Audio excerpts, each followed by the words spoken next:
Good evening, Free Enterprise fans. Tonight, I hope you have your eyes to the sky because we are going to the moon. This is Lunar Racing Club. I'm Scarcerer, handling our lovely restream as Dave, keeping the buttons lit as Narcad, and I am joined in the comms booth by Professor Renderer. How are you doing tonight, Professor? I'm doing good. I just woke up from a nap, so I'm a little tired, but I still can do something here with this set. Yeah, we're heading to the moon.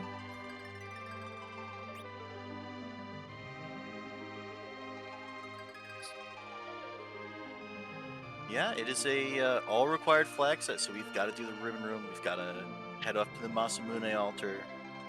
2 random objectives which rolled pretty light. Pinktail and Liberate Baron Castle are usually don't prove to be tricky. You might go digging for a Pinktail, but that's life. Yeah, these two aren't necessarily that bad. And it looks like we did spawn with, I believe that was a Porum, or is that, yeah, that's a Porum. If that's our hero. Porum, who will be our hero, our faithful agility anchor. Not quite as slow as a brother, but certainly not a unruly child as far as speed goes.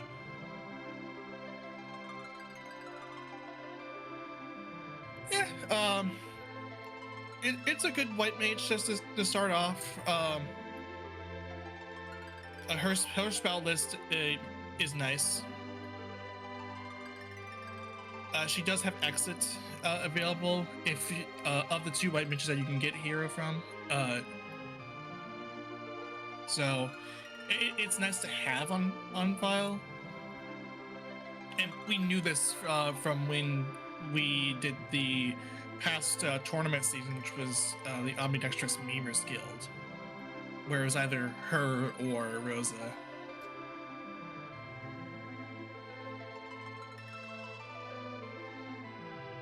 Yeah, in the Jetter flag sets, you definitely want Porum because she gets Berserk a little earlier, and she gets exits from levels, as you mentioned. The options to manipulate her agility when she's permanently your anchor and permanently gaining XP are a little limited, but curse rings are on in this flag set. It is T-Pro, so there's a decent chance of spiking a Artemis bow from a monster box. And they're off.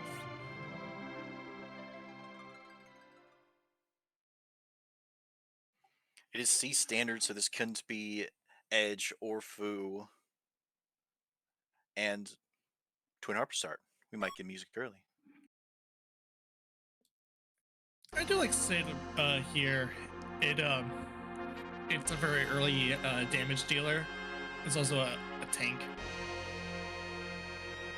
Yeah, a little bit of HP. You go, let's see, I believe this is, it's T-Pro S Pro, so you're not gonna necessarily get a pile of vampires right away, unless you get a gated shot, unless you get the hook quickly.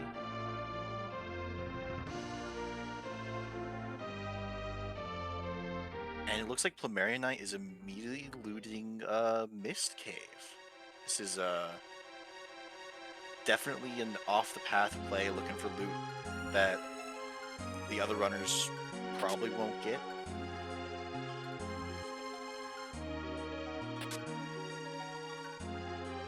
So I do like seeing the Watery Pass since it is one of those ones where there's a lot of chest potential early in the game. Yeah, Watery Pass is pretty standard when it's a weighted treasure setting and you don't have vanilla monster boxes. Spiking something, up to tier 6 is very relevant, especially since that's a little more likely now, I believe. The weights of T-Pro, I don't know if the regular weights, but the monster box loot weights were adjusted on the beta.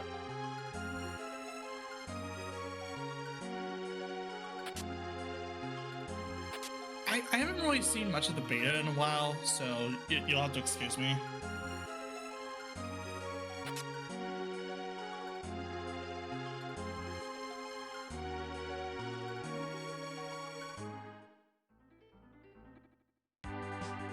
Ooh, a samurai bow from the watery past. That's momentum. That's enough to get going in the beginning.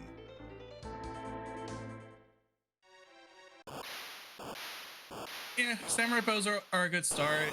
You can start you can apply that to your Porum and do some early damage. Go for a battle mage setup here.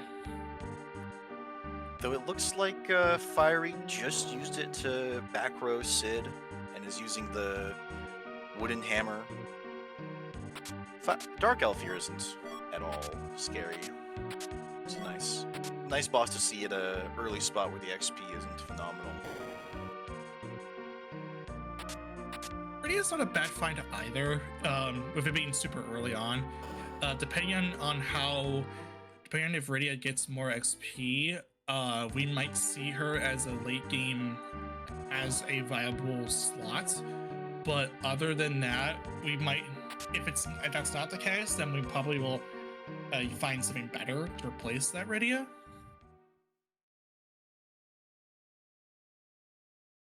Yeah, if our runners want to go for maybe a lower grind, they'll hope for some more melee characters to complement Sid. But you know, if you get a pile of mages early and get, say, Tell a Darkness Crystal, you can go to a DM machine. Do a flex strats. Easy peasy.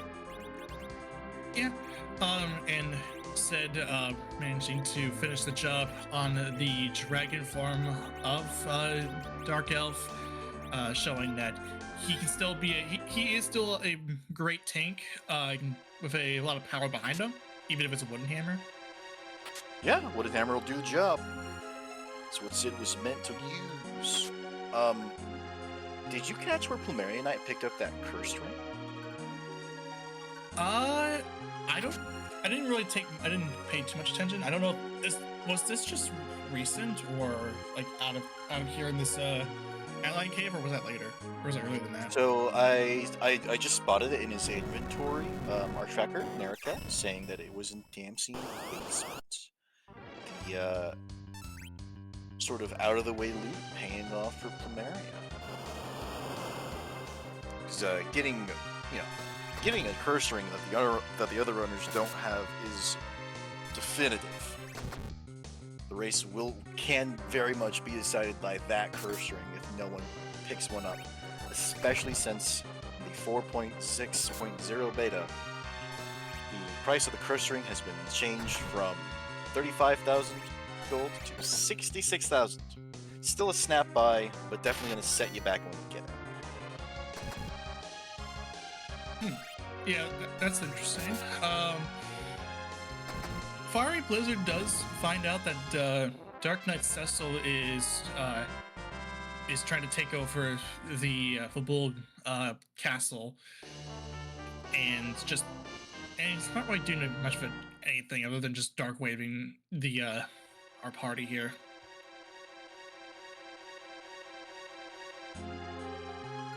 Yeah, it looks like Fiery Blizzard made sure to keep Porum up to get that life cast off at the very end of the fight. Since this is scripted bosses enabled, Dark Knight Cecil will only throw 3 waves, and then give us a speech about rights end to the world. Yeah, that's a heads-up call from Fiery Blizzard just to wait for the life one. So if because Radius is too weak to do anything, and would still go down even after a life cast. So there's some levels in position for Fiery Blizzard. Presumably this might be a permanent character that we see. Here's a standard beat check, and it is just another Sid. So yeah, that wasn't worth it at all. But it is a key item that we have in our inventory. It does contribute to the 10 key item check, so it'll work out fine. Oh, and another thing, since I saw it in the shop, on the beta, our life potions, our beloved life potions, have went from a very affordable 150 gold to a staggering 1,000. And so Plumeria had to sell quite a bit to be able to afford a safe stack of them. Yeah, life potions are very important in the game, so it makes sense that it makes sense that they get a change in how much they pay for, because they are very valuable items. Now you don't have to just like stack up your entire inventory with a lot of them, because you kind of gotta put that into account. So you might get less than you normally would expect.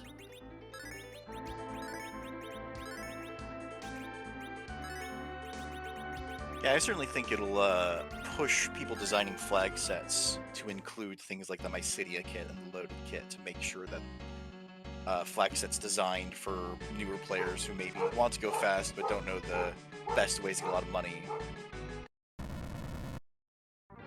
So here's a little bit of a funny thing. We saw Cecil talking to the Karate Man, just a little bit out of sync here. And then because he knocked out the Karate Man, he somehow turns into the Antlion, who's coming from the moon. In the sense that, well, Cecil is technically from the moon, in by blood. So I guess it makes sense. It's certainly not a boss you want to see here, even if you've slowed it down quite a bit with that heroin robe on Porum. It's punchy, it hits hard, and the counters punchy. Very annoying. Yeah, and it only responds with a counter if you were to, but just by doing the attack command. So no matter what, Antlion is going to do a lot of damage with that counter. Yeah, Fire Blazer's got it timed well though, keeping Porum's health up when attacking, and knowing that this is a fight that gives 0 XP, not really caring about what Sid's got going, and he's through. Methodical, and if this ends up being required, it'll pay off. Just a Charm Rod, but Cecil in the party is certainly gonna speed things up a little bit, drive us toward deals where we might encounter D-Mist, 3 boss checks. It's bound to happen.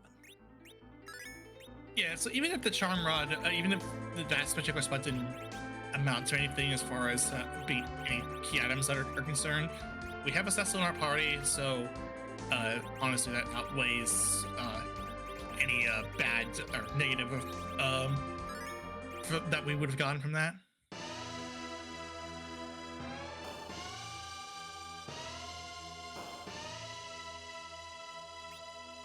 Yes, but 4.6.0 is not so kind to Cecil. It's on T-Pro specifically, it has removed Tier 8 items from the overworld key item, or from the overworld treasure pool. You're not going to find a Crystal Sword on the overworld on T-Pro. You have to go looting monster boxes on the moon. Gotta fight hard for your beloved sword. Which honestly, that's fine. Whenever I think of T-Pro, I think of, a lot of your late game stuff, it gets put last. So it does make sense.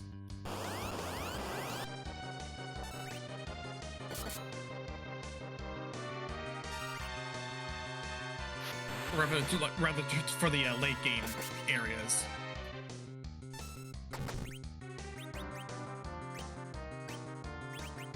We see Plumeria Knight in fighting the Dark Knight and hoping to deal the damage to the boss quicker than waiting for 3 waves. We'll see how that goes.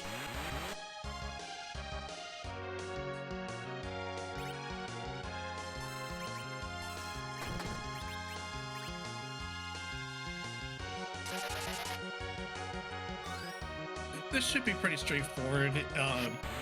Since the dark waves don't do a whole lot of damage.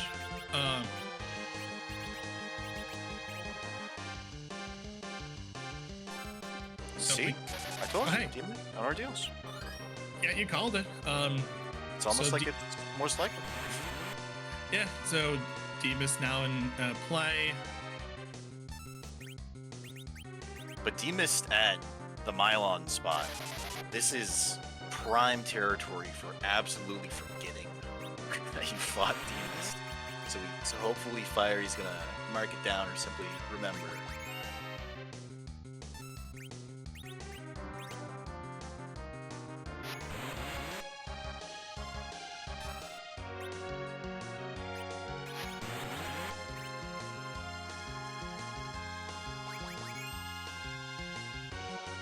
Seemed like Mary Knight had to deal with an extra 3 waves, 3 rounds of dark, or extra round of dark waves, and such. And as such, Mary had dropped both Porum and Rydia, but Rydia is gonna get most of the XP instead of Porum.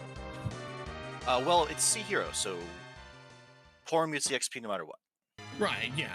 I mean, if this was C hero, that would have been. If it wasn't C hero, then we wouldn't have. Then that would be an issue. But because C hero, that means, well, regardless of the situation, that regardless of the situation, it would have still been fine either way.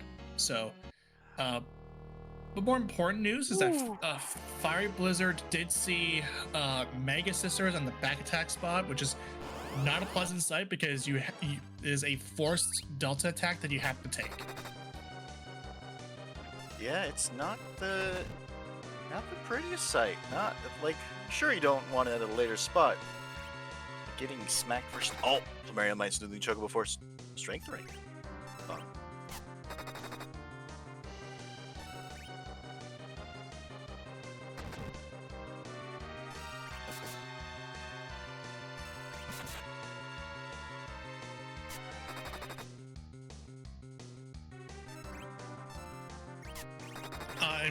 And because of the fact that we did see earlier that because of that back attack spot that happened, Fire Blizzard had to do the Demus fight again, do a safety save, knowing now that we have a Mega Sisters on the back attack spot.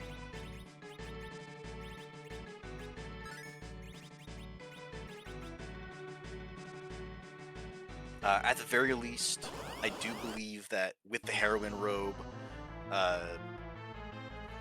Porum will have enough agility that these Mage Sisters will be far beyond RA5, and once berserked, she should be able to outspeed them handily. I think it was just a bit of bad luck that he wiped the first time. Should be fine now. This is going to be a lot of damage.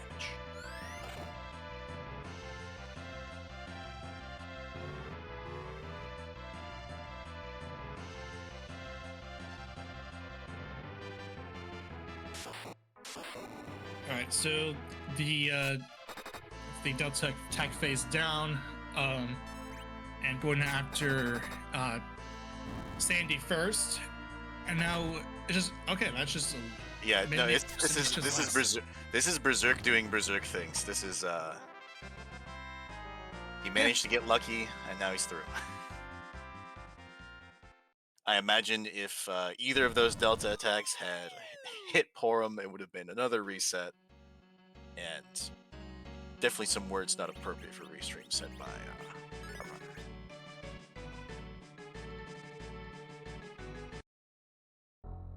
And usually taking just Porum into the ordeals room is a bit of a risk, but Heroine Rope, Samurai, bow, good arrows.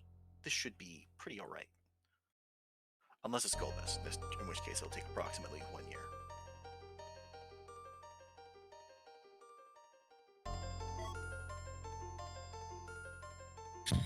That's 2 vanilla key items in this scene. It's wonderful. Yeah, I was gonna comment. Yeah, that is a straight up vanilla legendary sword. I don't think I've ever seen it vanilla before. No, I've seen it vanilla plenty of times. You know, vanilla happens. A little bit, Oh, a no. little bit of vanilla never hurt anyone. Oh no, I meant specifically the vanilla crystals or crystal sword, vanilla legend sword. Yeah, I've seen it plenty of times. It Because happens. It happens a little more often than you think, and a little less often than you want it to, probably, yeah. and a little more often when you don't want it to, as is the nature of randomizer.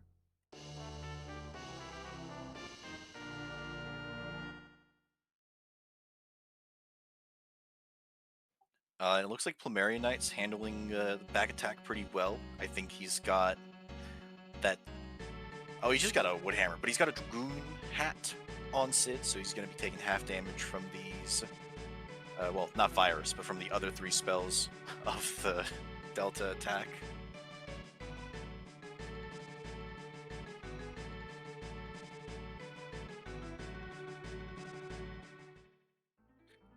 Use accounts of the Chocobo summon has been spotted, so Yeah, you gotta do what you gotta do when you're trying to damage these down. It's a little scary. I know where these. I've seen awful back attacks before. Everyone's seen awful back attacks before. We know how the runners feel. yeah. Here, I don't know if this is enough to. Oh no. Okay. No, we're doing a little bit of a sister grind. This is gonna be a little bit of extra XP and a little bit of murmur.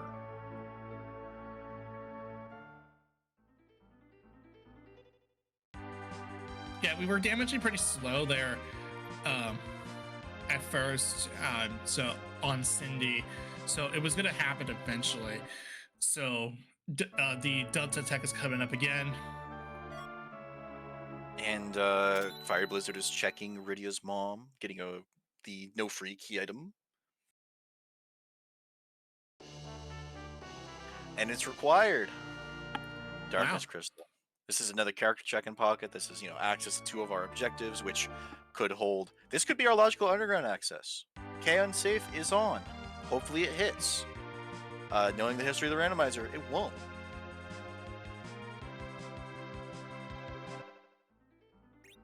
We do now have access to 2 of our objectives, though. Oh, yeah. I don't think we've got a party that can necessarily take them unless there's, maybe like Kane or Edge on the moon.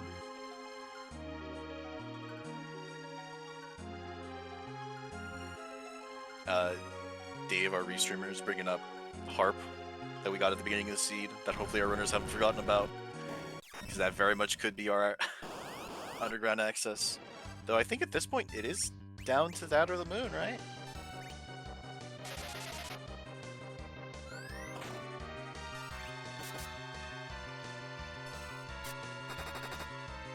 So in the meantime,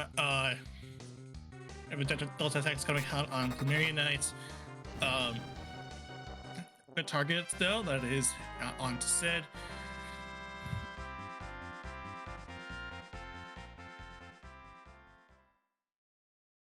Do you think that we're gonna be seeing music, or will Can say fit? I mean, I'm a believer in music because that's what drove me into the game. So I want to see some music. All right, then to be a little bit of contrary, and I'll put my dollary dues down on somewhere on the moon, maybe Cape Bahamut.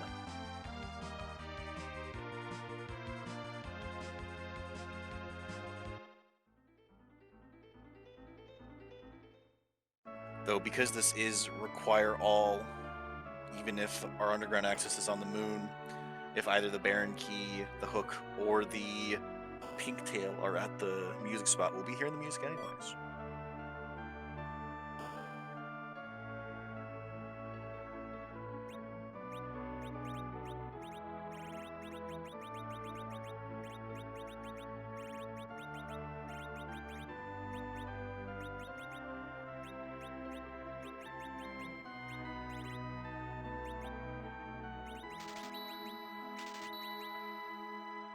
And it seems that the purchasing habits are unchanged by this change to the price of Life Potion, and rather the selling habits are what are taking a hit. as both of our runners effectively sold the farm to get their lovely, lovely life potions.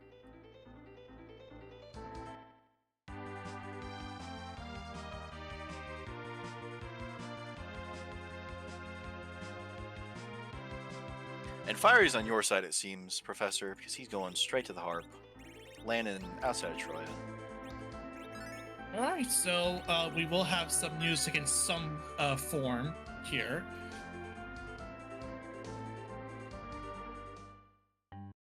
So we are, so we do have a couple things that, well, we do have the Darkness Crystal now, and with the Legend Sword that was vanilla, I think now Fiery wants just to push the key item checks, just follow what leads that we had with a party that can do some good damage. So this is makes sense that we're going to be seeing a check of music. It would be extraordinarily funny if this was Wyvern. Because K unsafe on, even if it's Wyvern. Or no, K unsafe on, but not be unsafe on. If this is Wyvern, we know that it's on the move.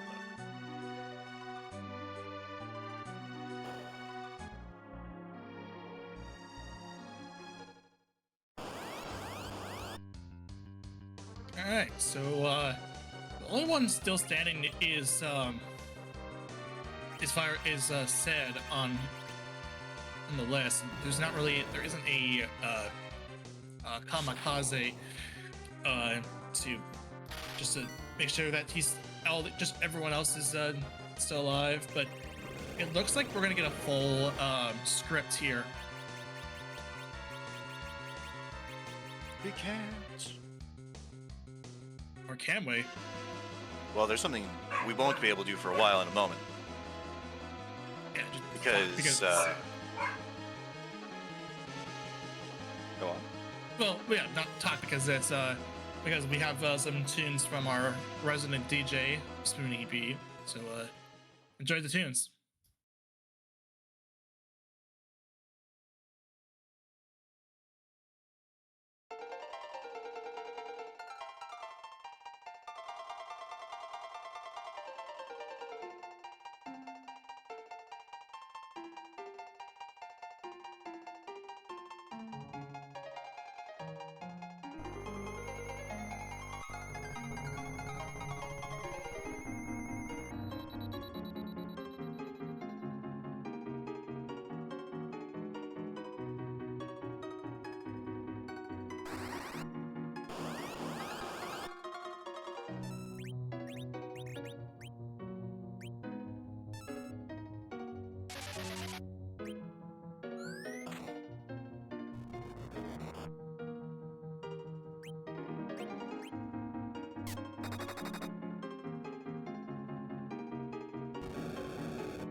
And that was FF8 Airship.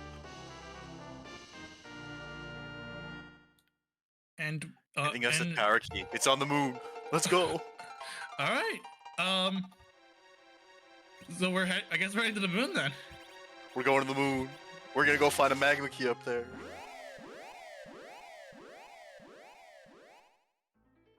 I think Hook's gonna be at the Fame Arch freebie, and our magma key's gonna be at something awful on the moon. Hey, I mean, we got some music, so I'm perfectly content with what we got, even if it wasn't required. Oh, it could still be required. That tower key is a chaining key item. It'll give us something. It's another check.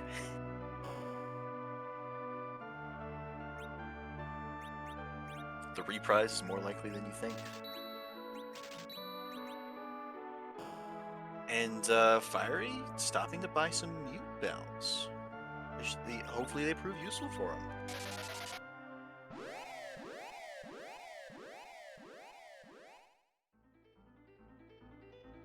It is a shame that Alicel wasn't able to make this restream because she's been wanting Can Saved Hit for, what, forever?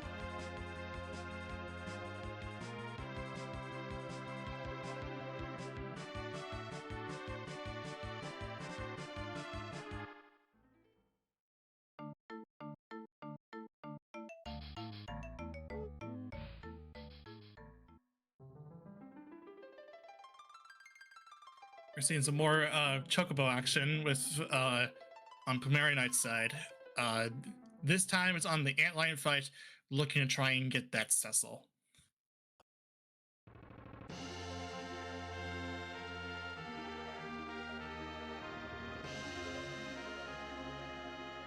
And over on Fire Blizzard's side, we are seeing him raising the Lunar Whale en route to heading to the moon.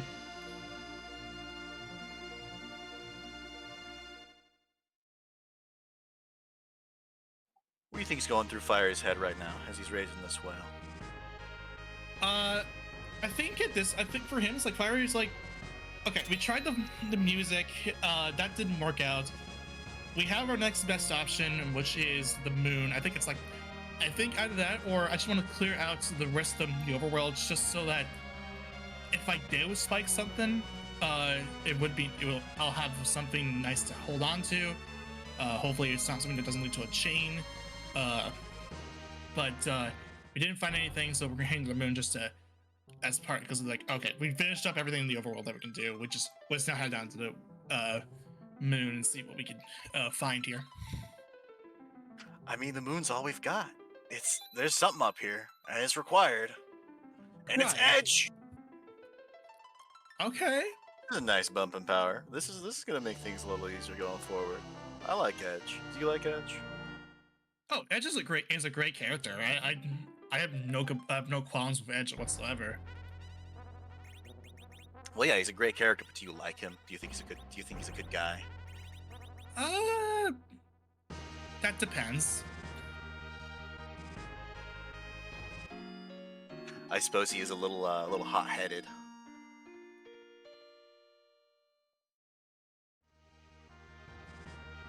Not just that,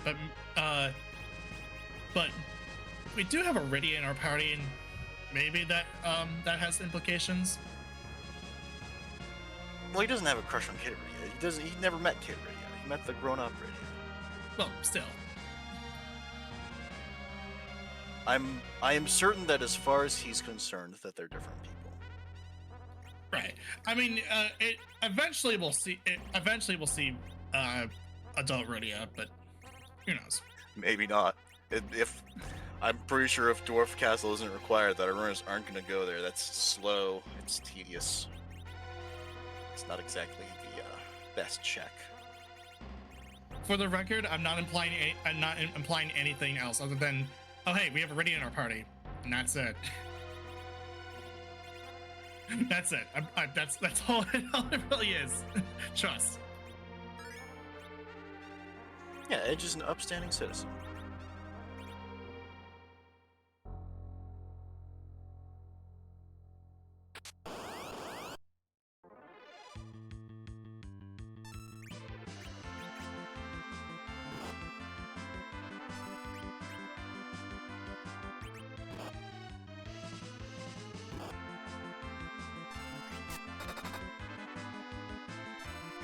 And it looks like Fires want to catch up on XP a little bit, hunting down the Prociotes and Jucleotes, our beloved hairdryers.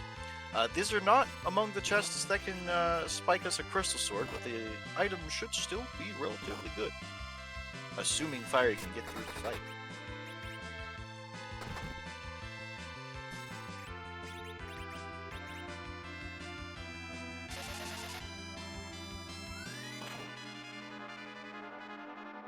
Yeah, I think this is a good choice to go and do the hairdryer's chest so that we can try and get some levels for our newly acquired edge, but also for the Rydia too. Oh, for certain. Frankly, I was eyeing up getting levels for Cecil. You know, Edge starts kind of on the par at level 25, and while Rydia's great, Cecil does numbers with swords. And if we can find a sword, like even a tier 6 or 7 sword, he's gonna do work. He's gonna remind us that he's the protagonist.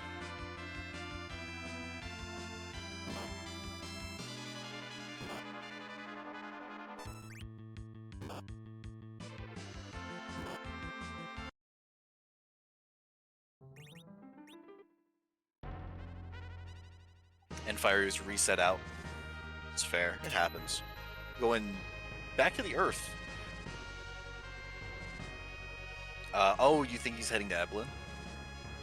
I think this is. I guess that makes sense because the hairdryer play didn't work out, so Eblin is probably a much safer call than doing hairdryers, and that's exactly what Fiery was doing. And while Fiery was fighting hairdryers, Plumeria's already headed down to Eblin and has spiked a ribbon. Very nice piece of defensive gear. Mage resist most statuses.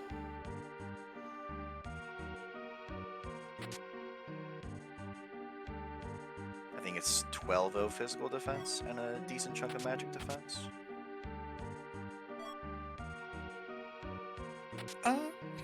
I think so. I could certainly be very wrong on that. It's been a while since I've looked at a ribbon like that.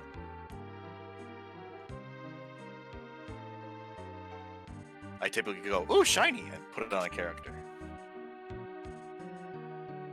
Yeah, I mean the ribbon is not a bad find. It's elemental resistances, so. Or no, rather, it's not elemental. It's status resistances. It's elemental resistances in 1, but in 4 it's just statuses. I meant that's what I meant. Statuses, not elemental. I was getting confused with the adamant armor. Oh well, the adamant armor is just adamant armor. It's yeah, in a league of its own, and it's turned off well, because it's obviously. such a league of its own. Ooh, Fiery wants some wine. I don't blame him. Trying to sneak some wines off, but unless he gets some cries out, these are kind of higher level enemies, and close to base level Edge has a rough time snagging them. Especially since Rydia is out for blood.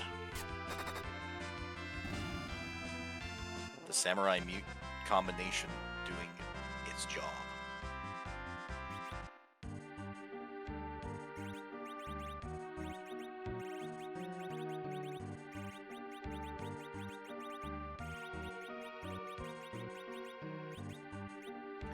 And while our runners are a little busy looting and fighting things, I think now's a good time to shout out our restream team. And Dave is making the entire show possible by restreaming our runners and projecting our voices out into the ether. Narakat is keeping us up to date and keeping us correct by tracking what our racers have and what they've done, and making sure that this is a two-person show and not just me spitting out into the voice Professor Renderer. You should give them all a follow. Hey, it's me.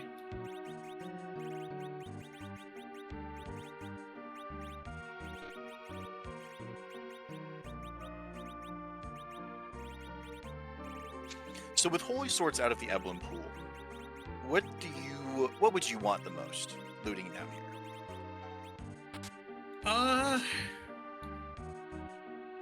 I think if anything, some decent weapons for Edge,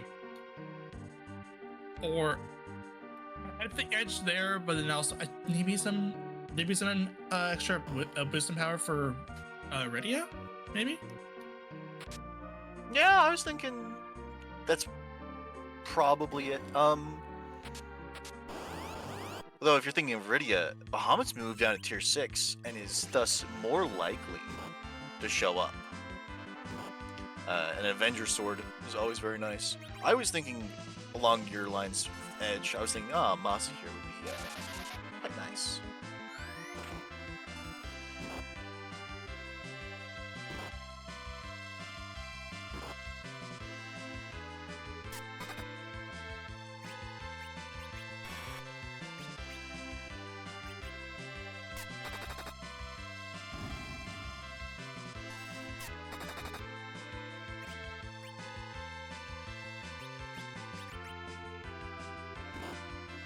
That ribbon coming in handy, blocking a bluster that could have thrown the momentum of this fight rather sideways.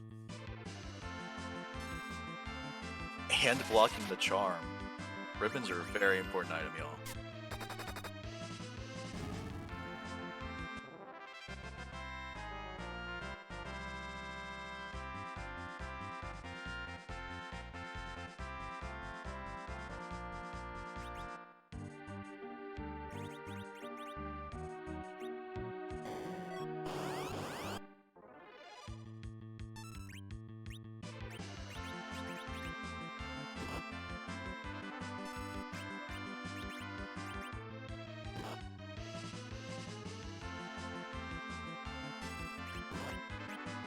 And here's an Edge brought to us by Edge. Fiery's going to get through this Staleman's Skull Chest rather quickly because of Flame. And hopefully Plumeria can get off the newly learned Leviathan. We'll see.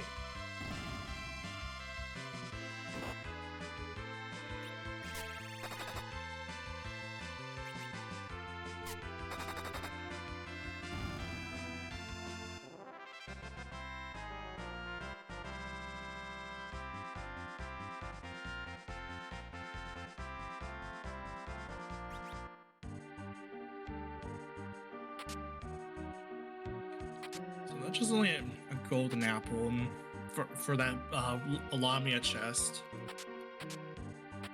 Oh, that was the Staleman Skull, which gave the gold apple. The Lamia chest gave a Protect Ring, which is rather nice. And that's elemental resistances, for sure. Oh, Plus 15 Vitality, resist Ice, Lightning, Fire. Oh, yeah, I'm a little behind here, so...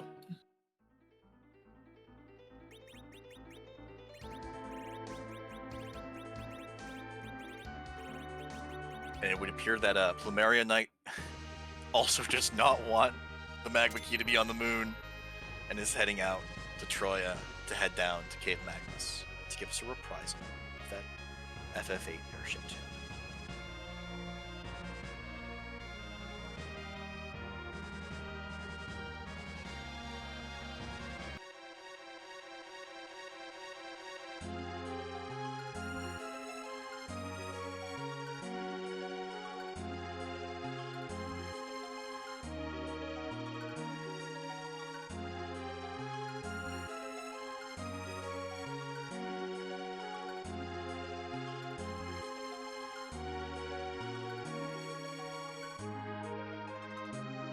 So in the meantime, as Plumeria Knight is running down, the Mega Sisters, Fiery Blizzard is getting geared up, presumably for another attempt at this hairdryer, and that's exactly what we're seeing here.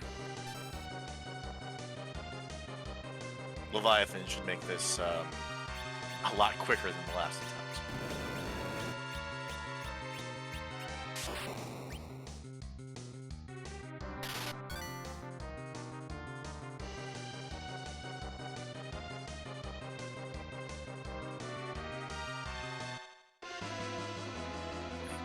Here is a reprisal for Final Fantasy VIII Airship.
And that is Plumerian Knight through Rubicante and Cave Magnus. He did something really nice that I want to point out. He used a Blizzard item. It's an HP-based J item, and most of the items that do something when you use them, as far as damage, are considered spells. But the HP-based damage doesn't really care about magic defense. If he'd also had the Mist summon, it would have worked similarly, but, you know, a Blizzard is ice damage and Ruby is weak to ice damage. It was very nice to see that happen.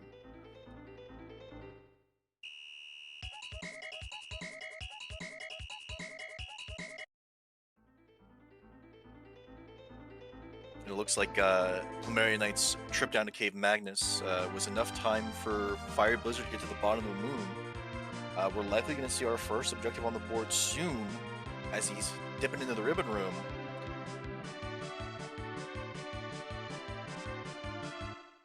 Hey, Bahamut. A little bit of LARP.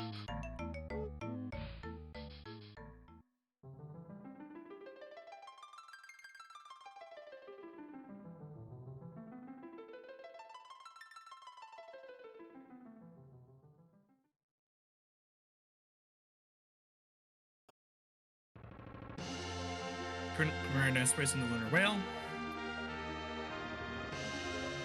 Yeah, hopefully...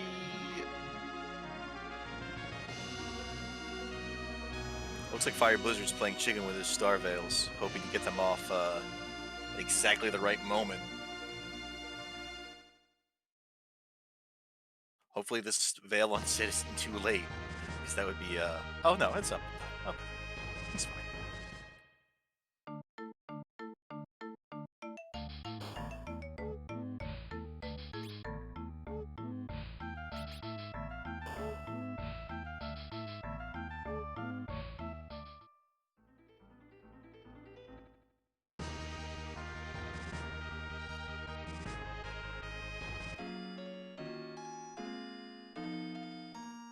Incoming Mega Nuke, but we have some reflects out, so that'll do some damage at least. Buys a little bit of time before another cast comes out. Yeah, if you call 10,000 damage some, I suppose it's some damage. Yeah. There are spots where it's kind of measly, but it's just a ribbon. It's got enough magic power for Mega Nuke to do what Mega Nuke's supposed to do. Yeah, which is just wipe out your party if you don't have a wall cast.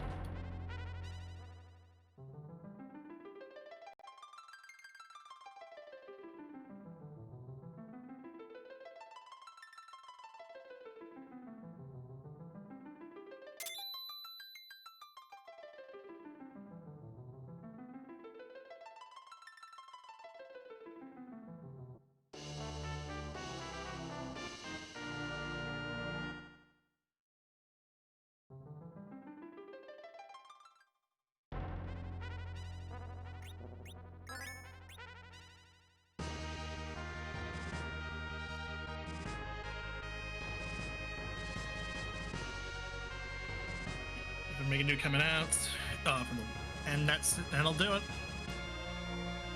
Yep, that's the first objective accomplished on Restream. Fiery Blizzard has conquered the Vanilla Ribbon Room, and will hopefully get something nice as a reward. These are nice, but these are not key items. Yeah, I mean, Stardust probably not a bad thing. We're still looking for key items though, so in the end, it's still a bit of a bust. But we won't say no to a Stardust Red.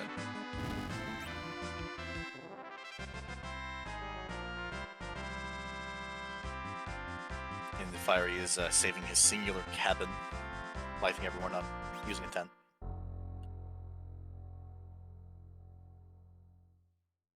And now we get to see which boss is next on the menu, and hopefully it's one we get to actually fight.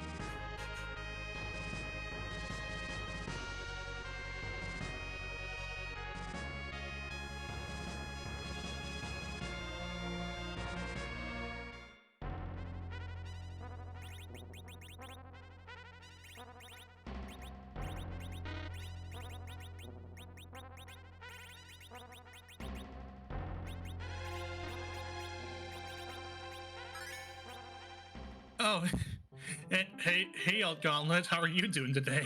Please, I beg of you, game. Please let this be our hook.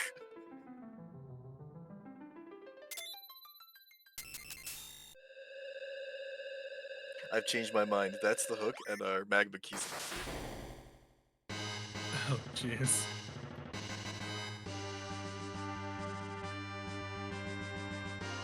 I mean, I'm not. A hook rod's always a fun thing to see, right? Yeah, hook rod's fine, but this is not Gauntlet, and our hook was required anyways. Right.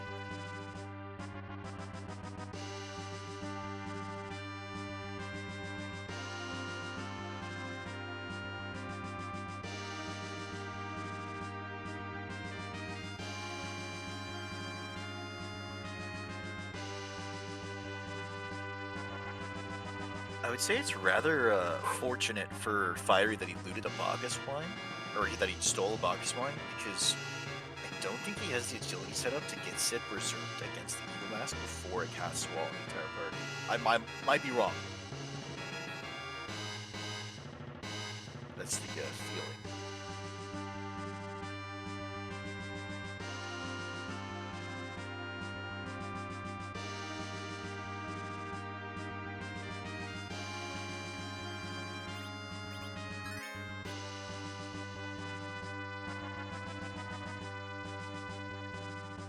In the meantime, Plumeria Knight has made his trip down to the moon and will soon be facing Bahamut.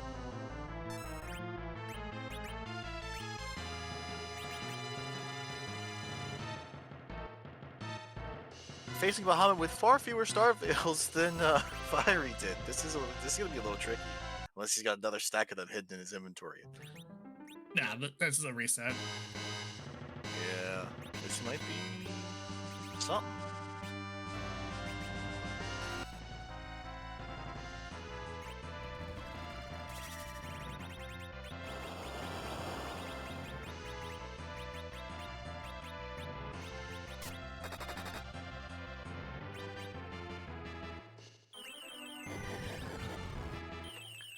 looks like I'm not even wrong about Fire's agility setup, because it looks like Sid was taking... That looked like Berserk to damage. I didn't catch if you got the Berserk off, though. You'll certainly be able to do it now, because, well, me having died, Sid is no longer walled.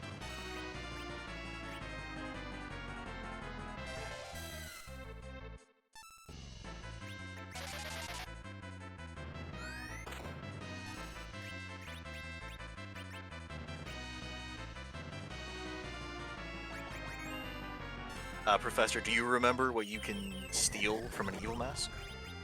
I've never tried stealing from an evil mask, so I wouldn't know for certain. If I remember correctly, it's more Star Veils. It's either more Star Veils or glass hats. Or maybe they can drop glass hats. I think it's like they drop glass hats and you can steal Star Veils from. Well, anything you can steal from them, they can drop, because the item you receive from a successful use of the sneak command is their common drop. Right. I think glass hat's the rare drop off of an evil mask. But these are a very, very high level enemy, and if you were struggling to get Bacchus wine from Mad Ogres, you haven't seen anything when it comes to that. And yeah, that's another reset, that's fair. So I do think this race is going to be decided on who gets through that first. Fire's got a bit of an edge on that because he had more Star Veils for Bahamut.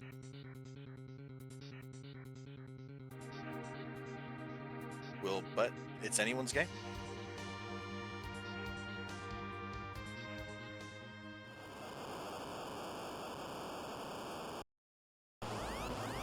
This is a very tricky fights. These are two tricky fights. Well, Preliminary Nights, arguably the Bahamut fight isn't bad. It's just kind of a nuisance.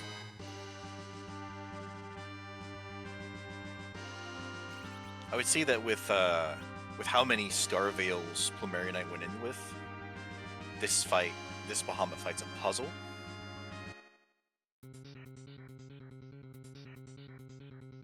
But yeah, the Gauntlet's most certainly the harder fight here.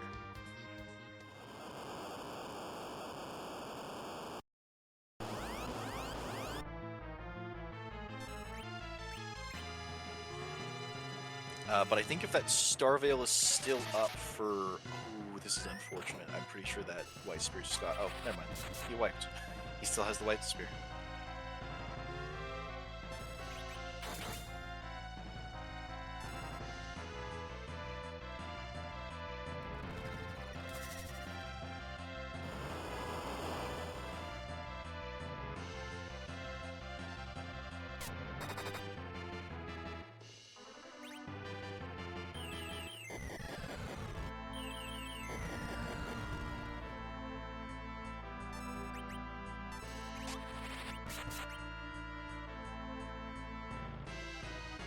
So here's another. Preliminary Night's going to do another. It's going to focus on another fight here. Huh. Okay. Well, that's fair. This is awful, but without more Star Veils, it's the preferable alternative to. Or well, that's punchy. His armor's not the best. Time to try something else.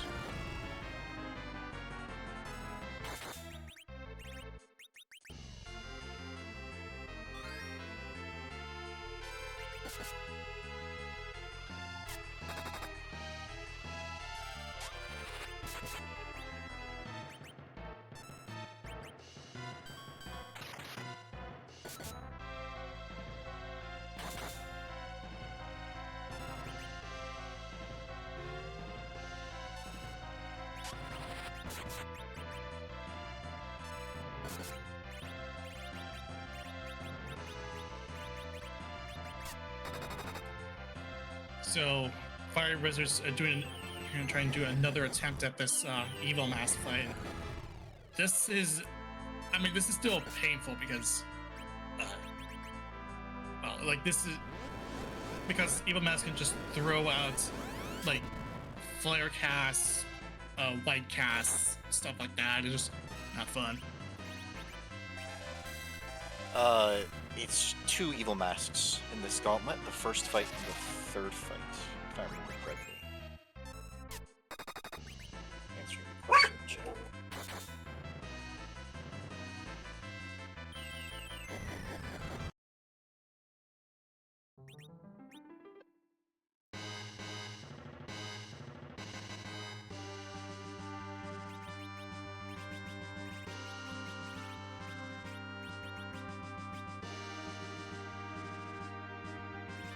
It seems that Fiery is having some of the same thoughts Plumeria has had about this Bahamut and is trying other spots. This Mom Bomb is going to be an unpleasant surprise, I think.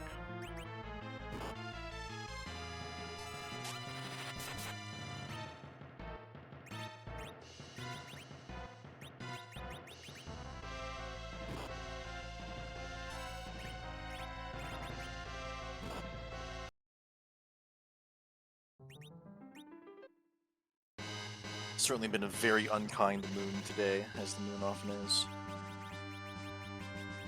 Yeah, the moon is not is very relentless at lower levels, but at this point, with all of the overworlds taken care of,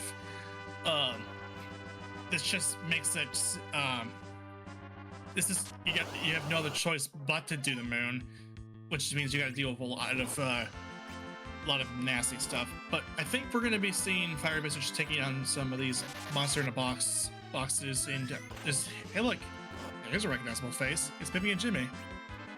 Well, no, this is Jimmy and Jimmy. Jimmy and Jimmy. Yeah, right. It's the ice dragons. Jimmy is our Blue D. Blue D, yeah, right. Jimmy and Jimmy. Not yeah. It's been a while. Yeah, it's been a while since I've seen the trap chest. Ever since, I guess, Ambidextrous Beam Movers killed? Yeah, no, we saw plenty of them in that. They were, we unfortunately didn't get the required Jimmy and Jimmy in that tournament. And we won't, and it seems like it might be required for a different reason tonight. Our runners might just need the XP. Yeah. Levels solve a lot. Yeah, levels, you really want levels when it comes to the moon, so it makes sense to go for the monsters in a box.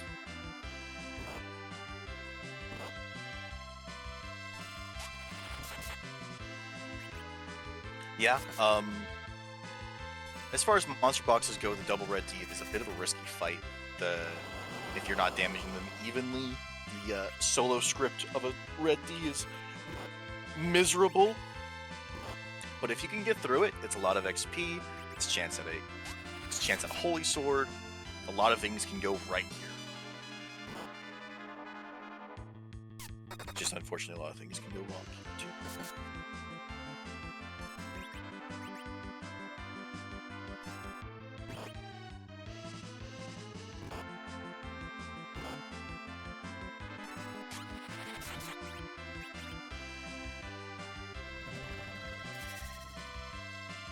Fire's gonna go for a Leviathan cast here, using, I guess, Noodle against Dragon. The King of the Seas against these pesky worms. Yeah, that makes sense.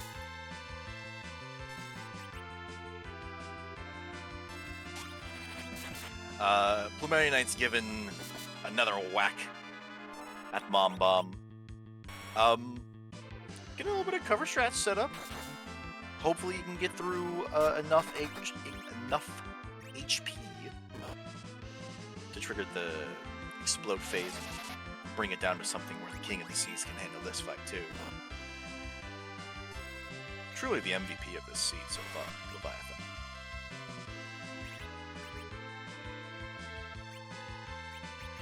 And there's that painful solo script I was mentioning.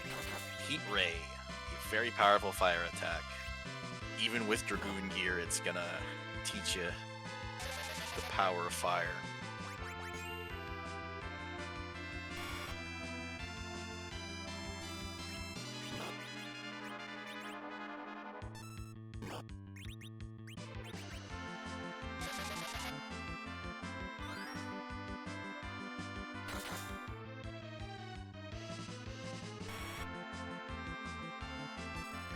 At least one of them is down, working on the other one now, trying to make sure that the Fire Boss's party is up so that they could get some XP.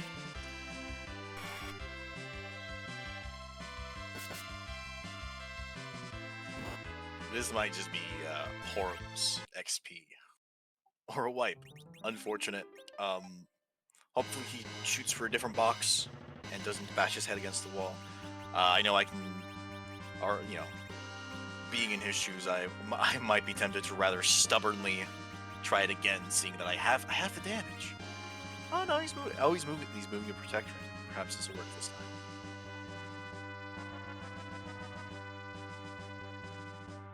I think this is another attempt at this Jimmy and Jimmy spot. This is another attempt at the Jimmy Jimmies.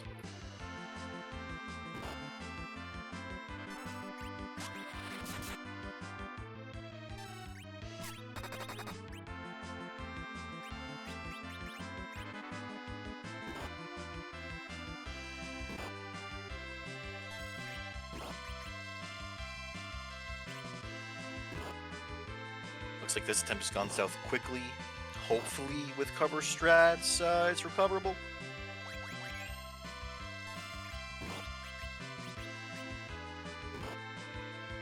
Since it does appear that all the red dragons are doing is punch until there's just one of them.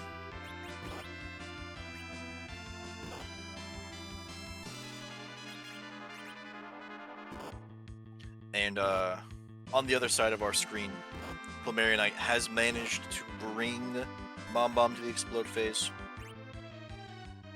I don't know how much damage it does here. I know the White Spear Altar is weird when it comes to the damage of magic attacks. Oh, but that's not too bad.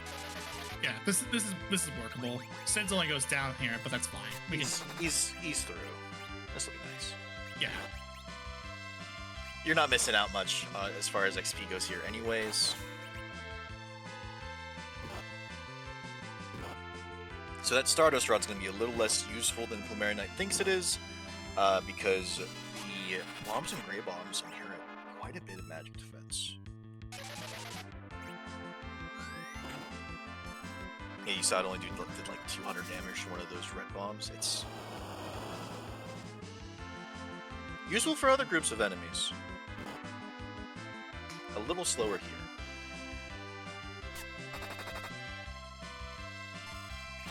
But, it's still a Stardust Run. It still gets the job done. Hopefully this run buffer works.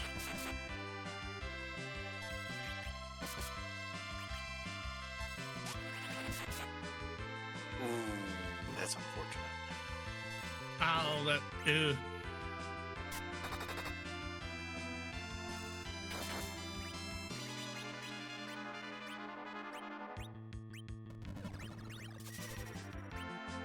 Yeah, this is I know I agree with what Plumeria Knight's doing here. Oh, and Fiery's through the Jimmy and Jimmy, relying on spam Leviathan. It's a good strategy. Plumeria's about to receive some unfortunate news. Yeah, there's that there's the alt gauntlets, and it is this spot, like this alt gauntlet in general is such a bad spot to see. Yeah, this is a reset. Yeah, he let the walls come up. Take a moment to think, where am I going next? Hopefully he's going... I want to see him follow in Fiery's footsteps and go to the Crystal Sword Altar, because that would be... Oh, it's Jimmy and Jimmy time. Round 2.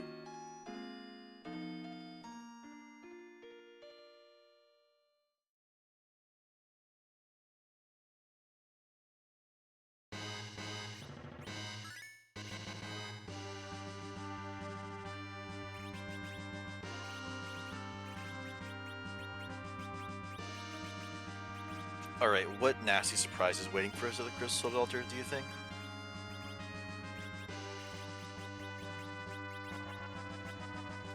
I don't know, because after what we've been seeing with this moon, I don't know what we will expect here. Okay. That's pretty rude. Yeah. Yeah, that's not pleasant at all. That's a quick reset, and Yeah. I think it's time for the Samael turn. What do you think? I think you have to do Mura at this point. Or Or hear me out, just back row edge. that too. That too. No, wait. This is let him cook. Edge has enough damage to take a hit in the Edge has enough HP to take a hit in the back row. So does Porum. This will be fine. Dave reminding us we have a ribbon. All Fiery has to do is live to the crush phase with his ribbon wearer alive. Free fight.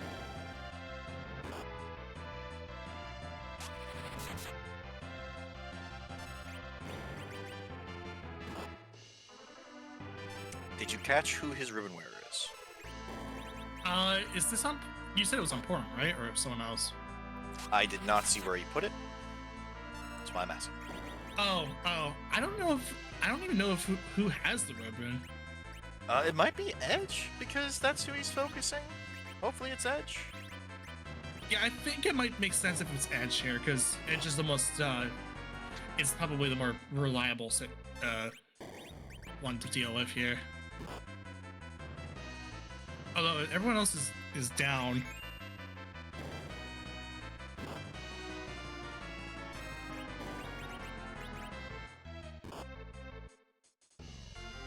He's only taking like 400 damage hit. As long as this life roulette plays out, he should be through. Ooh. Ooh, that's high roll.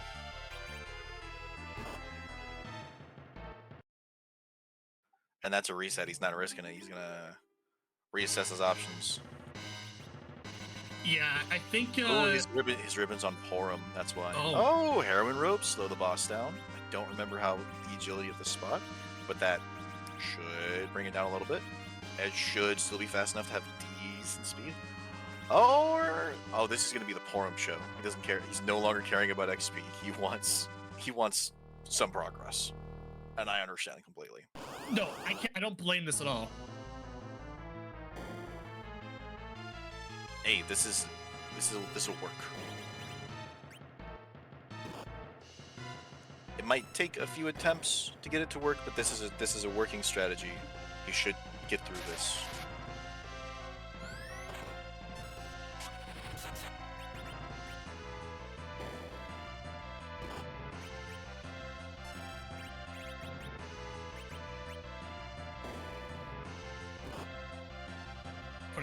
Putting cover on. Oh, you were gonna say that too, right? Yeah, that was also pointing that out. Using Cecil as a meat shield. It tends to work. He's pretty good at that. Yeah, this is understandable because all Porum needs to, or all Fire Blizzard needs to do is to survive the physical attacks here and get to the crush phase.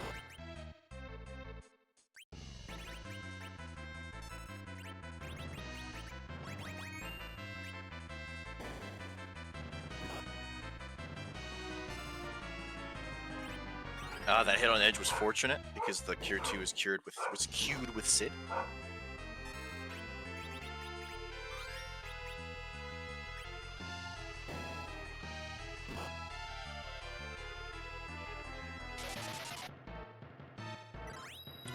Good heads up call here. Going for a blink cast to try and get some more hits, but it looks like it's all going to Porum here. Ooh.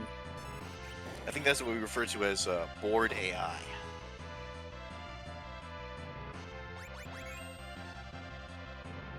Right, and he's through. All he has to do is cast Berserk, and he's fine. Yeah, this is it. In the meantime, Plumeria's made it through Jimmy and Jimmy. Got a chunk of XP for it. Looks like Edge and Cecil, two characters that can make a lot of good use of good XP. Unfortunately, they didn't get on Iridia, but you know it happens. It's what you got to do. Took a reset there on Fire Blizzard's side.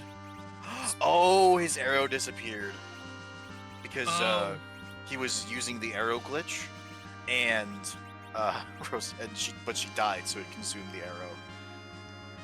Hopefully it's enough this. Oh, and he's taking the samurai arrows off of Sid, but not getting rid of the one stack, so that as a safety measure.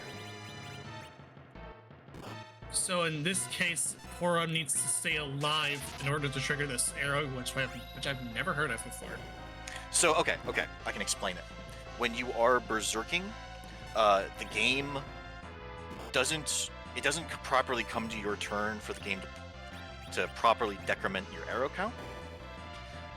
So if you have, or it doesn't decrement the last arrow, it'll consume arrows to the last, and then not check that you don't have an arrow anymore.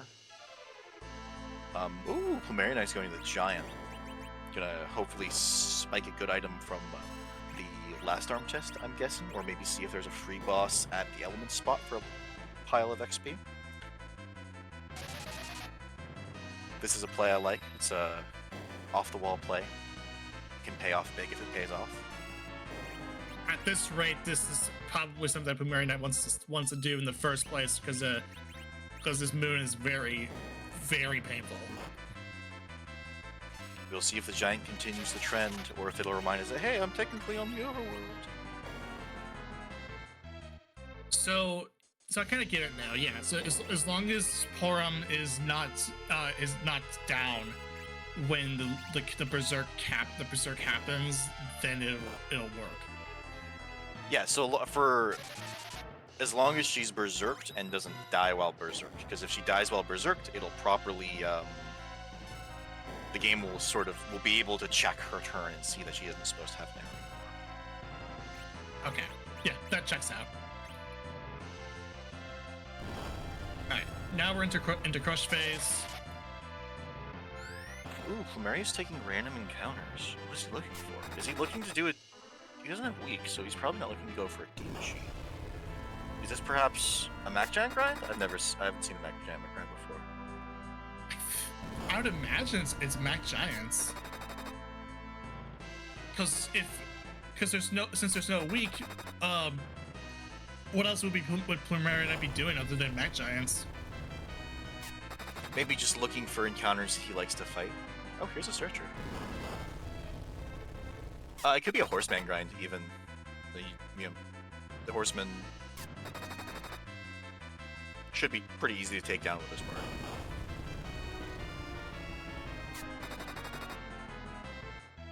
Oh no, there's the Mac Giant. Okay, it's a Mac Giant grind.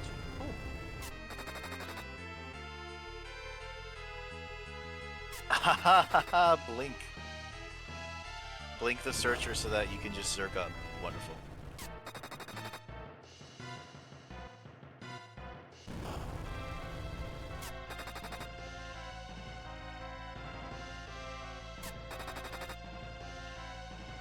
And it looks like Fiery has successfully set up Porum versus the wall.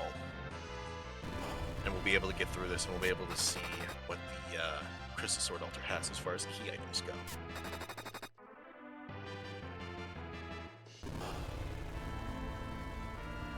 Yeah, at this point, this is just a waiting game for Fiery Blizzard. The controller is down because there's nothing else to do. Yeah, this is the perfect moment to get up, get some water, get a drink, stretch your legs.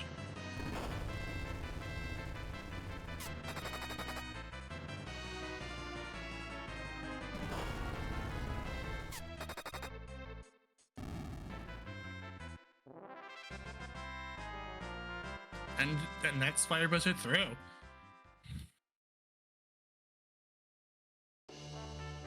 Oh, shut another ribbon for his troubles.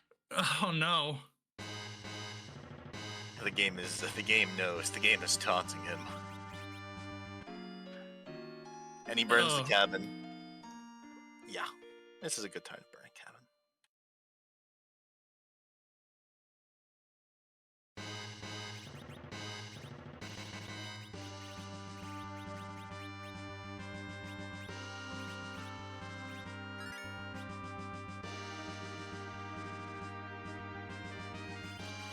Ah, further monster box hunting.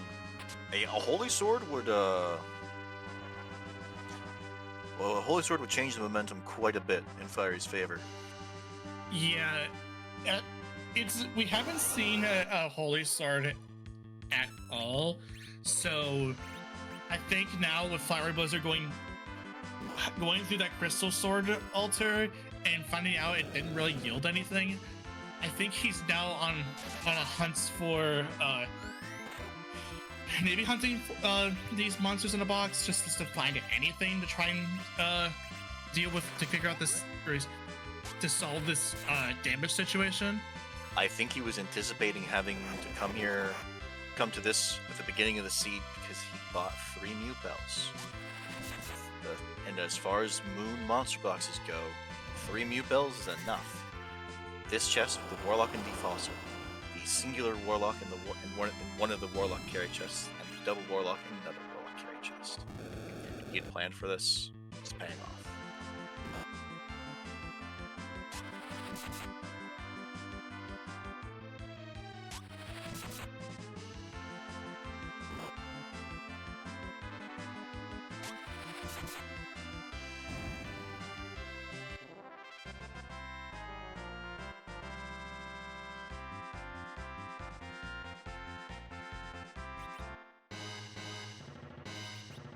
Not a Holy Sword, but a Holy Shirt. The white shirt is a wonderful piece of defensive gear. Should make the party member of his choice, usually Cecil, a lot stronger.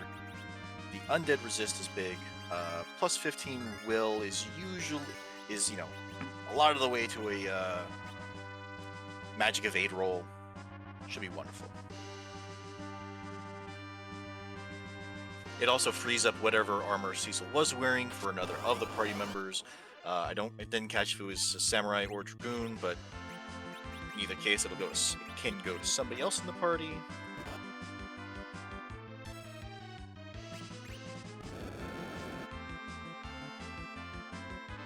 Alright, so yeah, this isn't. I haven't really seen a Mat Giant grind before. I will admit, because I know commonly you see the D Machine grind, but given circumstance, it makes sense for a Mat Giant grind to be in the cards.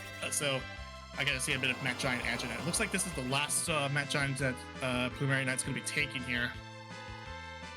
Yeah, just a little bit of XP to be able to punch through, maybe even just to punch through the Element Spot boss.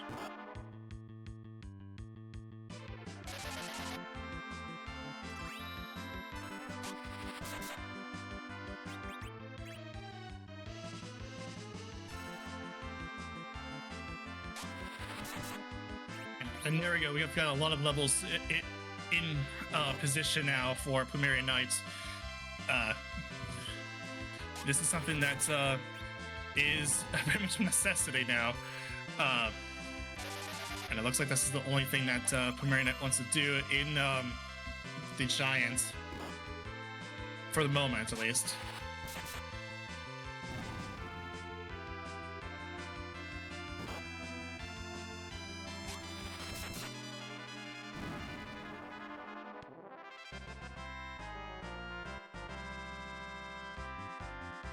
So as far as the unchecked boss spots goes, our runners haven't even peeked Cave Bahamut or the Mura Altar, and Cave Bahamut's exactly where Plumeria Knight's going. I love this. I hope this pays off for him.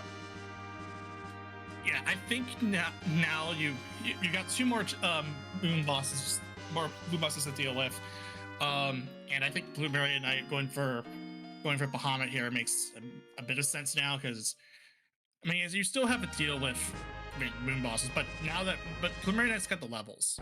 This should be doable.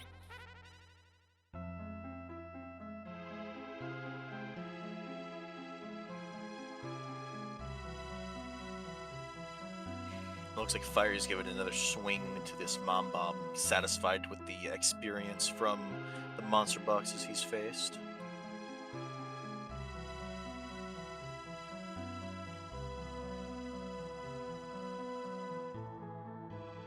And here we go. Not necessarily a free boss, but a boss that is much more manageable than the rather rude things that we've seen elsewhere. Ashura. Hopefully, Plumeria still has some new heroes.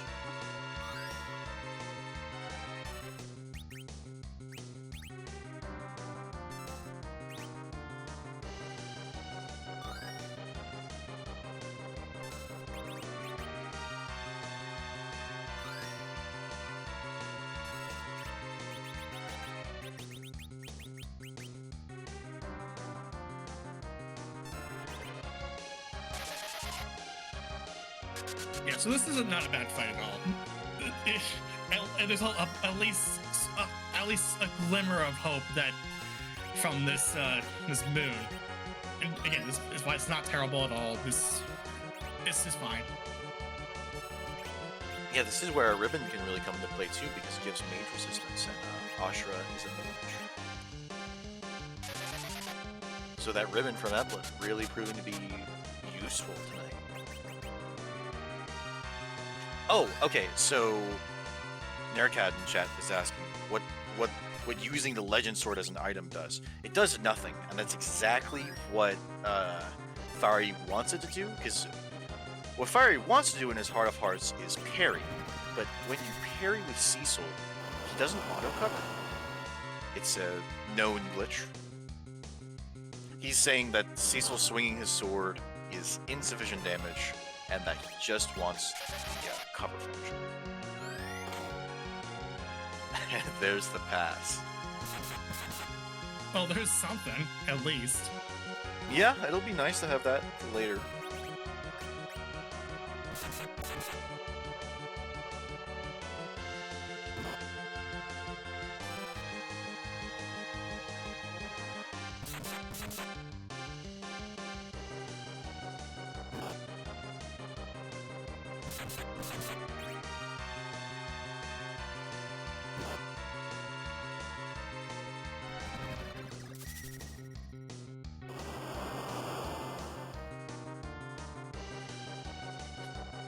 So now Fireburst is going to still look for some monsters in a box.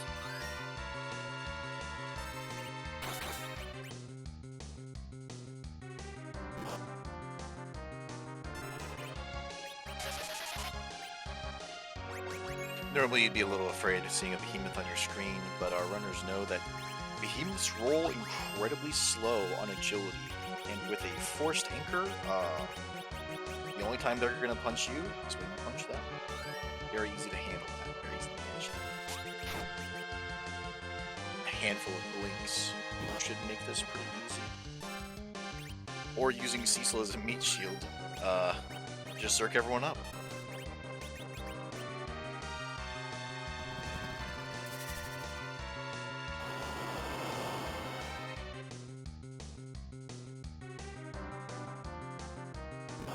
Well, I reckon at this stage he's probably looting the monster boxes over looking for XP. His levels are probably fine for taking on other key item checks. I think he just wants a better sword to go and deal with that required gauntlet.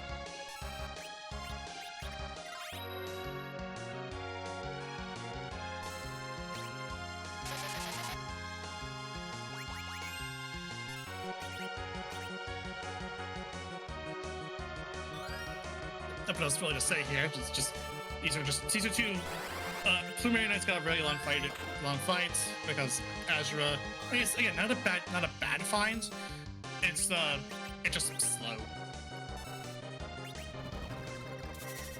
Yeah, and while our veteran runners are taking on these kind of slow fights, I think now's a good time to go check out their Twitch channels and give them a follow, because they've done us a great service by volunteering to have their gameplay feature on their stream. Oh, definitely, yeah.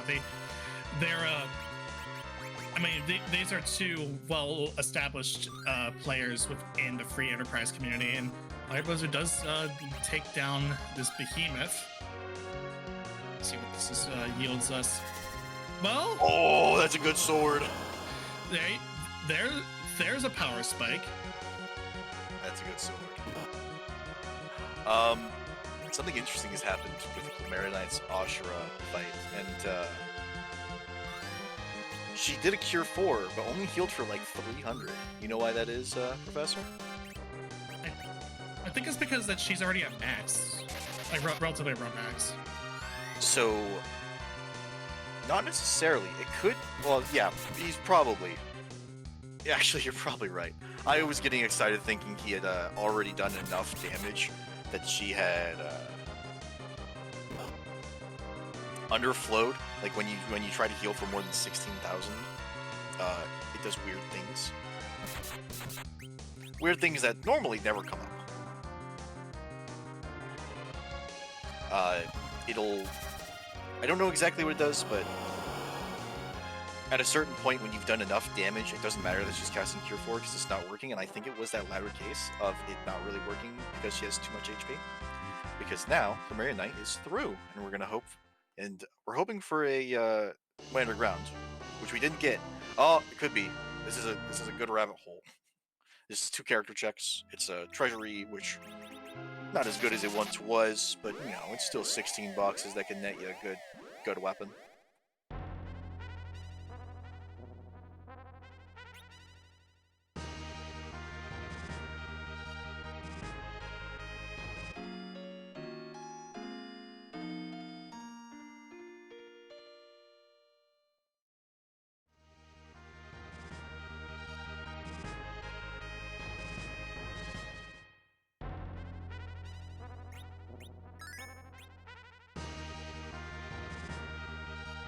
And it looks like Plumeria is going to chase that, leaving a save just outside of Cave Bahamut before heading back to the blue planet.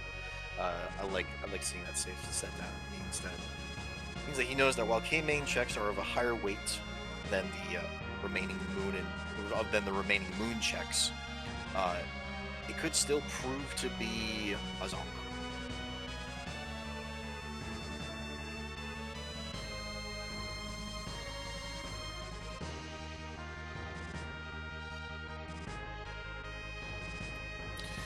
Yeah, so this is really the question is where even is our Pinktail and our Barricade? Like this is getting just I don't know. This scene's been rude. Yeah, it's been rude. I don't know how to describe it. It's just been not fun. I think it might have been fun. This is a good, like, flag sets like these aren't necessarily about the fights. It's more that this flag set creates puzzles, and the fun is that you have to figure out what you're supposed to do to get through it as quickly as possible. The fights being slow is tertiary. Right. Sort of a ribbon off the treasury. Yeah, I saw a light sword, another heroin robe, a couple of elixirs. Elixir, a very useful item. If you have a strong enough healer, an elixir is more valuable than Cavern.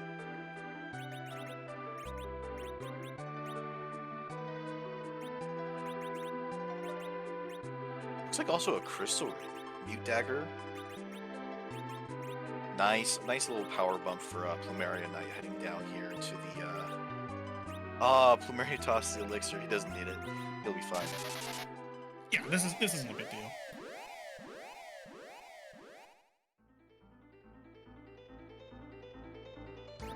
Perhaps Plumeria is the type of gamer, which I assume is rather common in the RPG community, where you hold on to your big ticket healing items for maybe a little too long. You say, I'll need this for the final boss battle, and then you end up not needing it, and you feel bad. But if you never had it in the first place, you can't feel bad about not using it. Yeah, I mean, it's a choice. It is a choice. And it seems like Fiery Blizzard wants to take another attempt at this Gauntlet Boss altar. I mean, it's a required objective. He's got to do it at some point. He's got a bunch of experience. He might as well do it. Oh no, yeah, of course. Yeah, the fact that we have an alt gauntlet here on this spot is it's a lot to deal with, but with the amount of levels that we do have, this should now be viable. Oh, it looks like that that wall cast came out before the berserk cast, so it's gonna have to use a bucket to get to be able to use that berserk. You could also, and I know this is Fiery's problem because it's more funny than useful. You could bounce a berserk off of the Evil Mask's wall and just hope it lands on the character you actually want to be berserked. It's a strategy that was a little more viable in the previous tournament where Crystal Armors were up.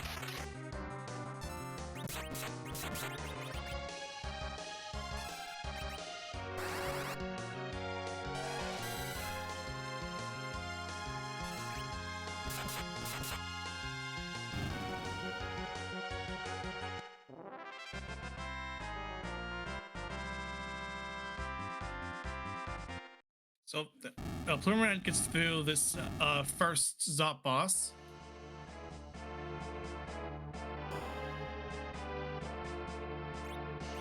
He's going and saving, and you might think, oh, why is he saving? He's got a very powerful party. If this is exactly Wyvern, it's still a problem. But if this is exactly Wyvern, ooh, another Sparkle at... Have we seen all the Sparkles? Because we just saw Plague. We've seen Paledom, right? I don't think we've seen Paledom. I could be wrong though. I know we've. Oh, I might be thinking of the Dark Elf the Dark Elf Dragon form.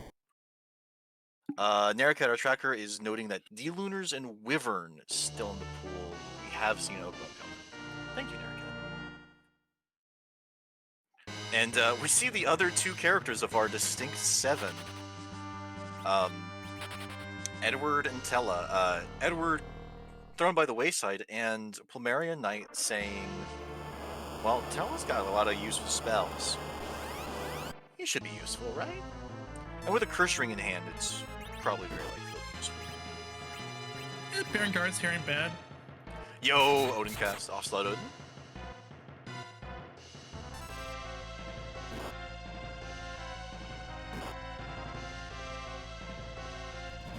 Oh, no. I mistook the Leviathan cast for an Odin cast, sorry. And with this much damage, that was a one-shot. Yeah, that was a one-shot. There's 6,000 HP here split between the two guards.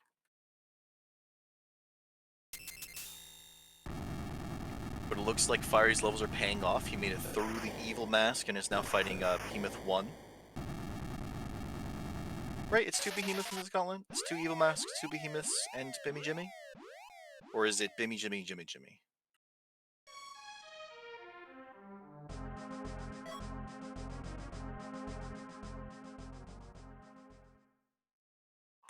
That's, Mask, Behemoth, Mask, 1 red, 2 red. Thanks, Dave. Oh, 1 red. That's rough. You think we're gonna see any more of the free bosses for that Hourglass 2 to be useful, Professor? I don't know. I don't know. Because we still have Kaipo guards.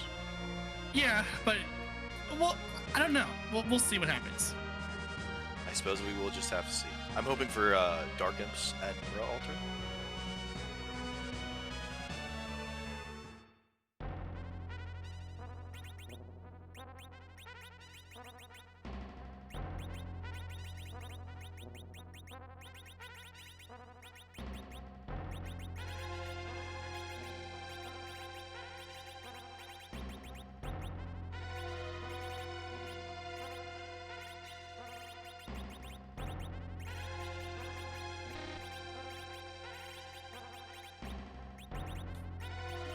Okay, so we have a Tella. It has been picked up, and it looks like I didn't see who he subbed it out for. It looks like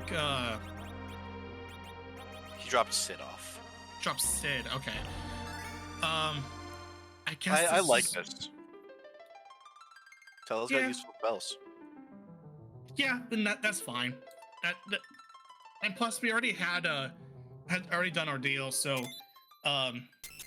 until it has his full spell book. Yeah, second Berserk caster is gonna go a lot farther than a third Berserk target, you know?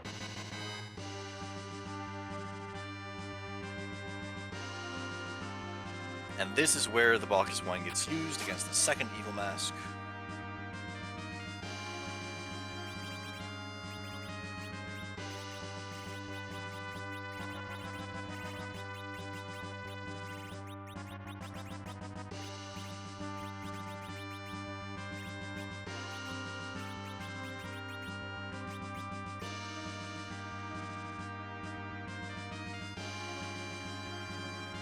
So, Erebus is on the second of the Evil Mass, and Premier Knight's gonna go ahead and take a look at this Mura altar. CPU, okay. Could be worse. Could be much worse. Yeah. Golbez not on the moon. Wonderful. Good for our parties.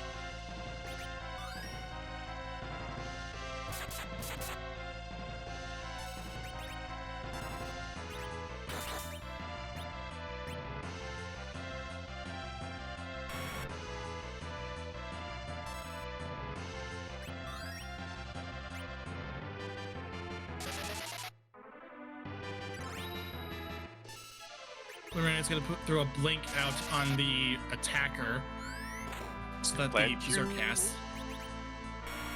Good. Oh no, I just said plan Q. Oh, plan Q. Okay. Alright, that's the second Evil Mass down.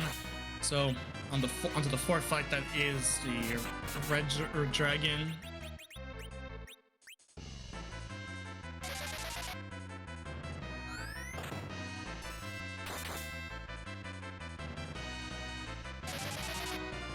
Singular Red Dragon, nasty script. Beak to ice, so hopefully that ice 3 goes off.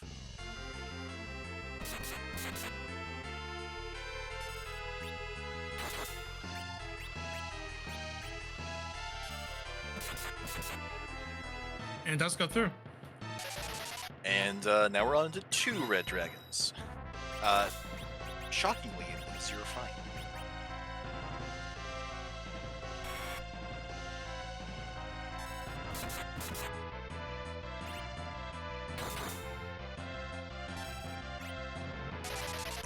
We've seen Fiery do this once with a lot less XP, so it I'd say it's more than a safe wager that he'll be able to do it again.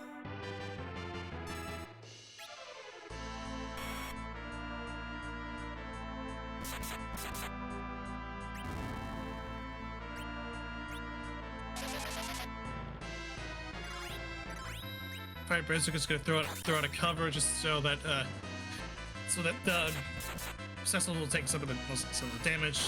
Well, I think that's preparation for if the damage rolls go wonky and he takes out one before the other, so that Riddy will have HP to tank a heat ray. Yeah, that makes sense.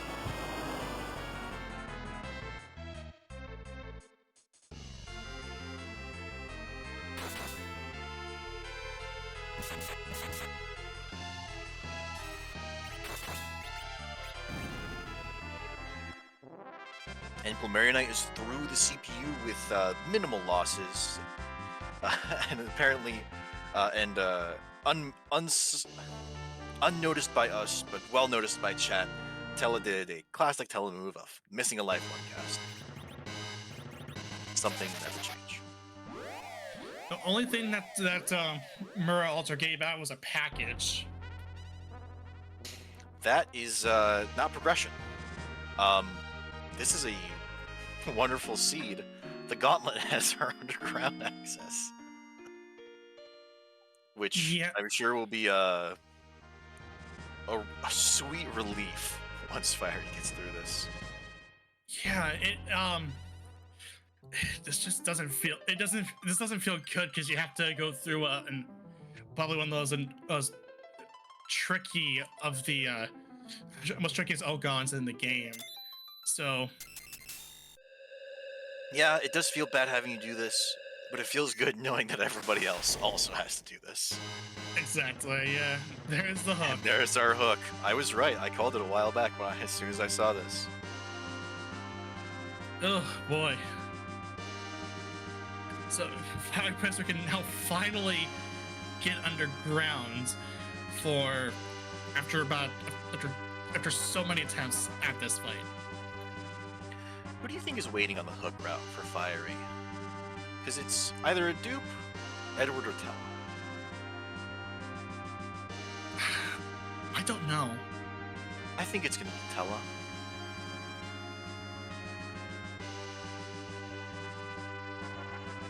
And, you know, as a bit of a taunt, like, hey, here's a second Berserk caster. Here's a second caster of all these nice things we're trying to do.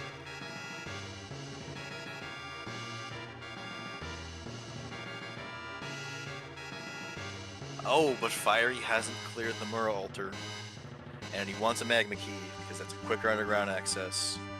And with his levels, with his levels, the boss doesn't really matter unless it's Golbez. But even then, he's got 2 ribbons. The boss doesn't really matter.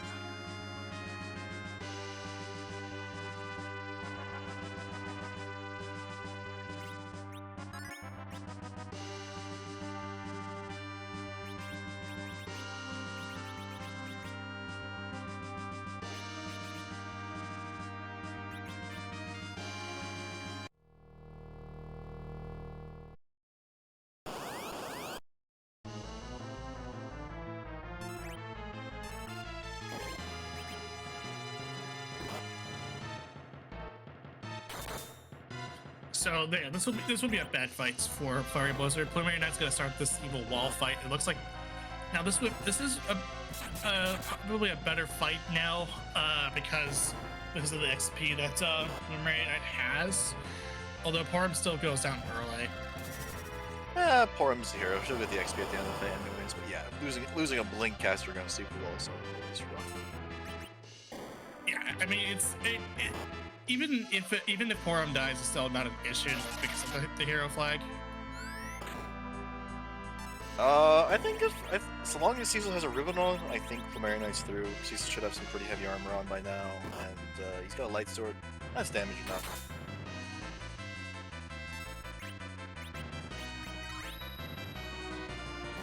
Ooh, an illusion used. If that was bought, money well spent, and if that was looted, time well spent.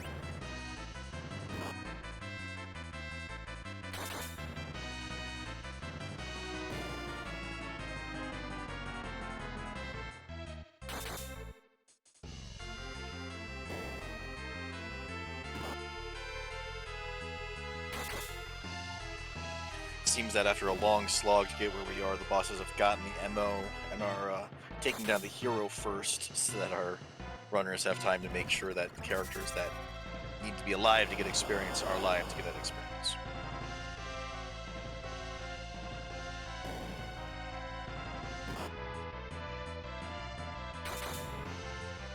Alright, the CPU fight is done for Fire Blizzard and Preliminary Knight's fight is also done.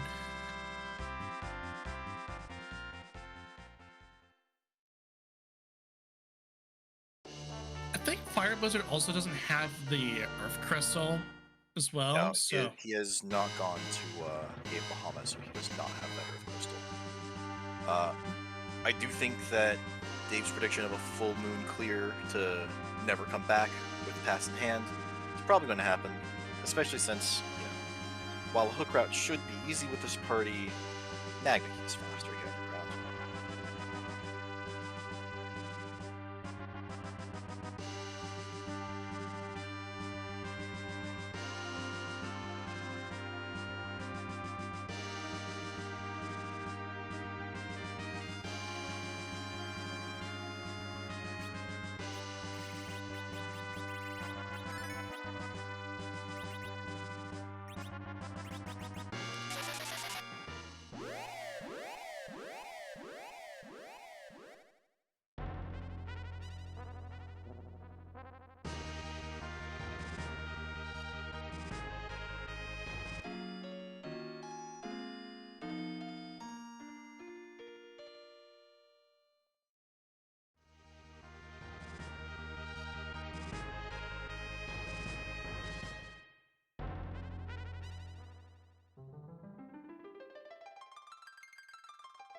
All right, so Fire Blizzard's going to go ahead and do this fights here. We'll get the Earth Crystal. I think Fire Blizzard would be better off going to just doing the hook over the Earth Crystal. Well, it's still a key item check, and it's still he might still loot the treasury. And it can still, like, with Wreck All, you kind of just want to do it. Because anything could be required.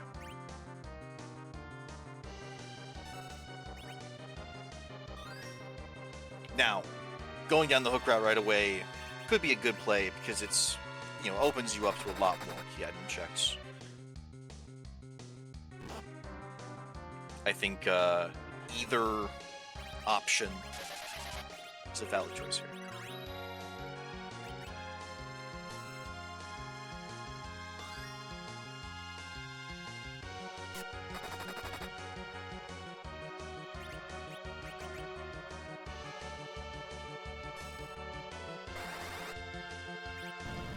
Meanwhile, Preliminary Knight is working his way down to the bottom of the LST to get over to that Masa altar. Now that Preliminary Knight has some levels under his belt.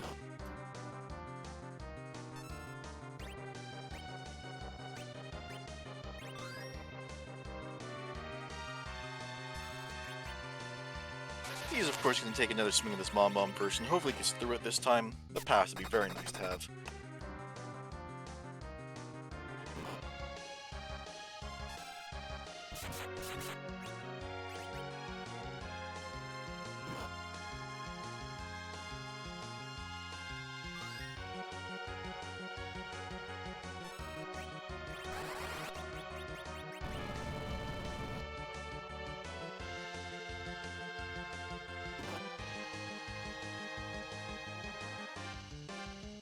These monster boxes have been good to Porum. She's got white already.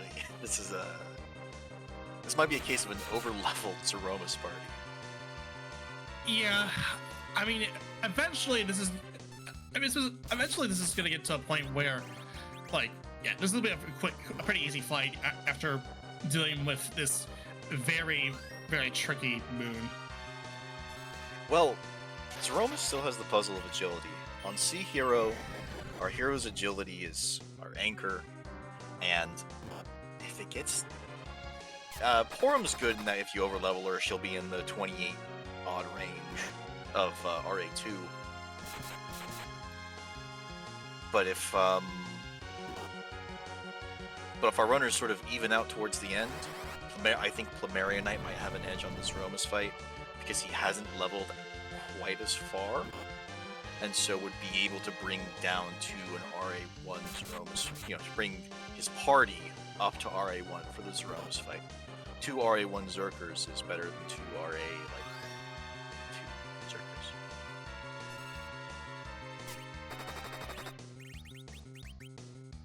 But we'll see. I still think it's anyone's game.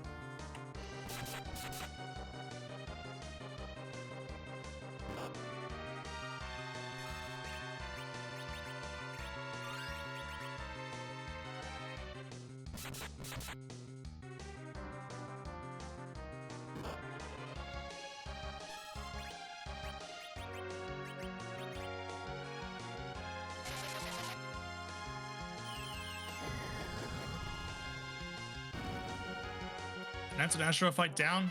We'll soon receive that Earth Crystal. We'll see what Fire Blizzard chooses to do with it.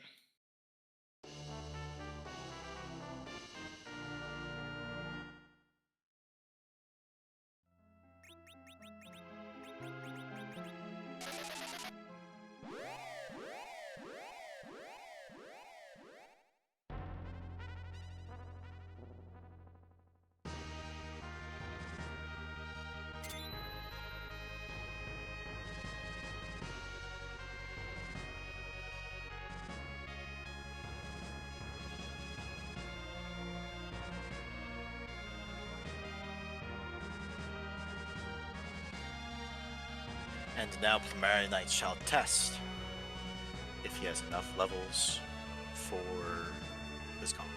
Ooh! Fiery Blizzard has landed the whale outside of Baron. I'm curious what this play. I'm curious what Fire Blizzard wants to do with this. So once you launch the big whale, all of the chocobo forests on the overworld populate with a black chocobo. The Fire Blizzard knows this, and so has gone to take a black chocobo to the Tower of Zot. Because once you complete the Tower of Zot with the Earth Crystal, you get spat out right in front of Baron. And that's where Fiery parked as well. Okay, so this will be a play just to follow the Earth Crystal, which is fine. It's a key item spot. Just gonna eliminate eliminate the next eliminate the next spots that's available before ending underground. Oh, and he's teasing us. He says, "I don't need these items." he's having fun with us after a bit of a slog. Oh no, yeah, I can't say I blame him.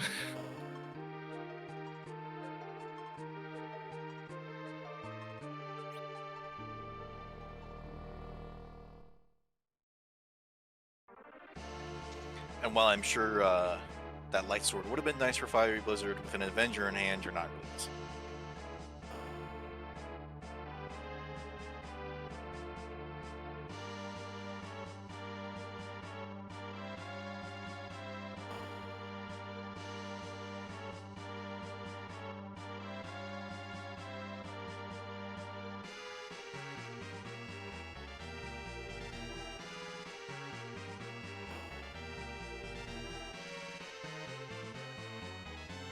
That is correct. You see an Ogo Gauntlet. Not only that, you see a required Ogo Gauntlet.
Okay, first boss of Zot completed.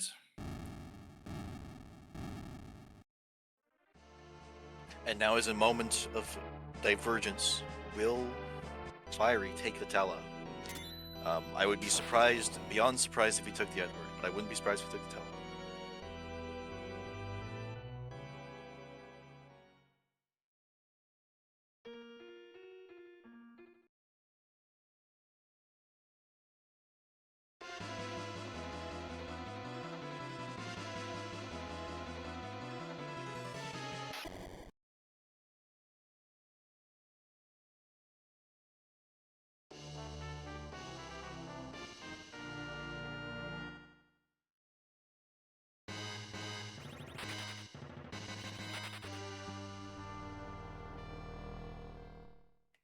He says no to both. A fair decision, a decision equally as good as the opposite, because he's already got all his levels.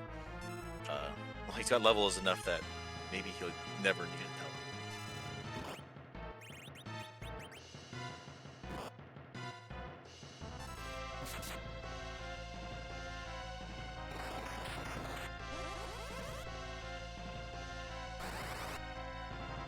Yeah, I mean the party is in a very good state right now.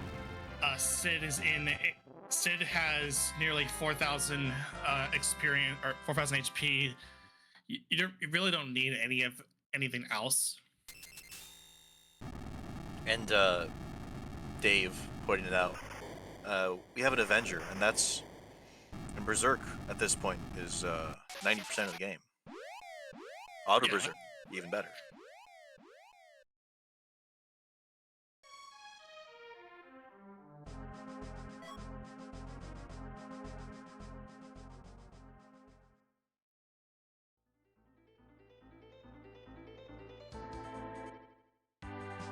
We have not seen all of the monster boxes on the moon, so there are a few more chances to get a Crystal Sword or Excalibur.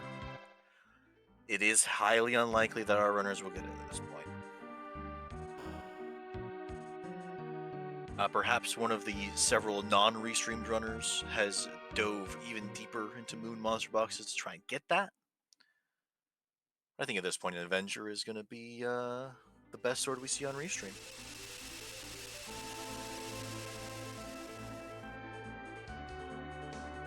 Oh yeah, the Pinktail could also be a Crystal Sword.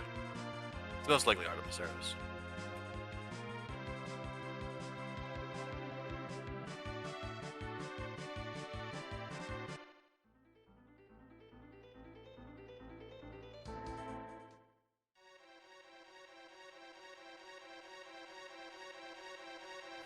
Alright, Fire Blizzard now inside Eblin Cave.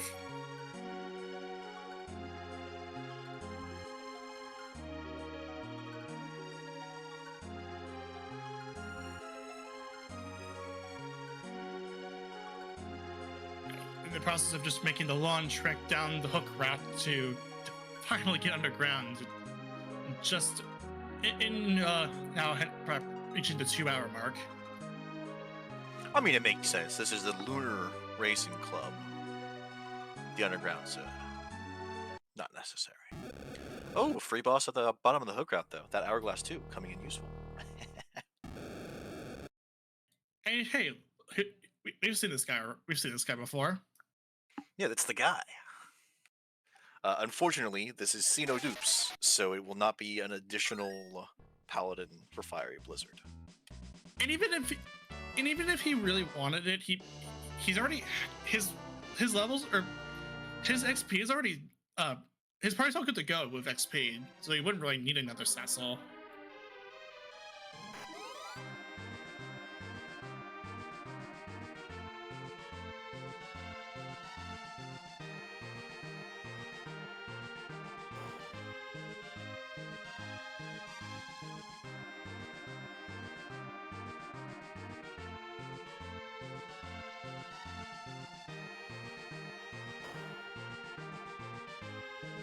And it looks like Plumeri Knight is headed back to the Giants to grab more experience. His levels were not to his liking for that gauntlet. I think he could have got through, but perhaps it was a little riskier than he wanted it to be. Or did he wipe? I didn't quite catch. I don't know. I don't know.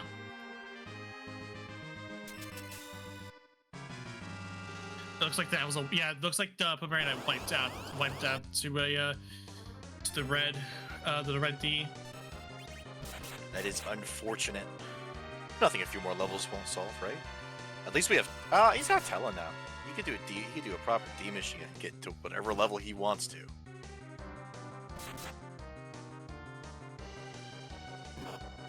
Oh, he ran out of life potions too. So there's more expensive life potions, proving to make seats more difficult. Who would have thought? Oh no, yeah, that change is interesting because it's now a fight where it's not a case of you don't have as much life potions than you normally would have, just because of that increase in gold or required gold. So yeah, it is proving to be living up to the idea that life potions are going to be a lot more are not as frequent if you buy them from a shop. Free fight at the element spot. This is wonderful. This is momentum. Oh. Okay, yeah, there you go.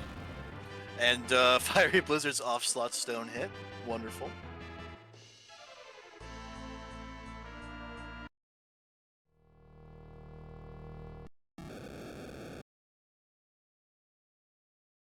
this is if there's any boss that you wanted to see on the element spots, it's King and Queen Eblin. Just because that 65,000 HP is just not going to be an issue because of the script that they have. Well, fun fact, it's actually upwards. It's like around 100,000 HP that gets split when it's a split boss. So each of them would have about 50,000. But yeah, it's a free fight, so you just wait it out.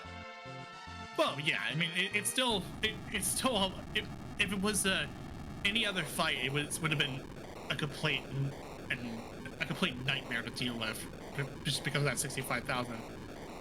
Yeah. Well, there are plenty of fights that are just fine here because the magic power here is very low and the physical attack power here is very low. Like, all this has is HP. The CPU spot after it can be rather tricky because it's got a fair chunk of HP and a fair chunk of stats.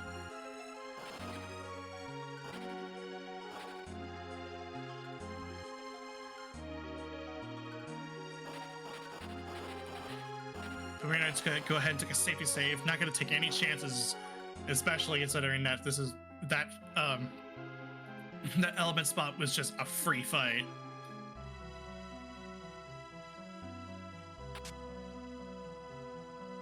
Just a cat claw from the freebie. Cat claws were made less expensive in the change, so that's even more of a slap to the face.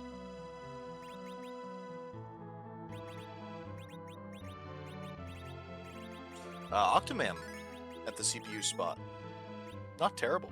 Punch it a bunch so it gets slow, and then do damage with lightning. So we do see the Kainazo and elements here in these Fey March bosses.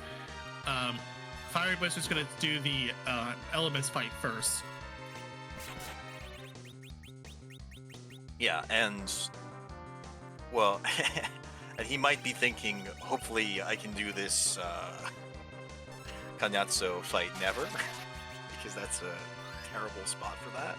Punchy, a lot of HP. Exactly what you don't want to see for Kanyatsu's script.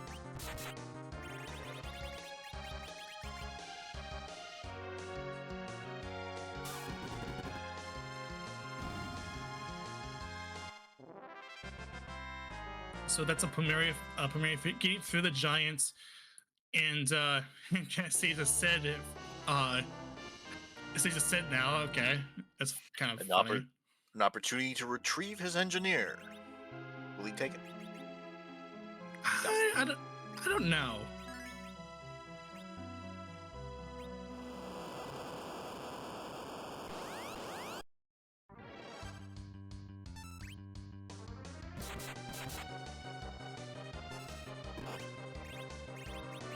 That is a no.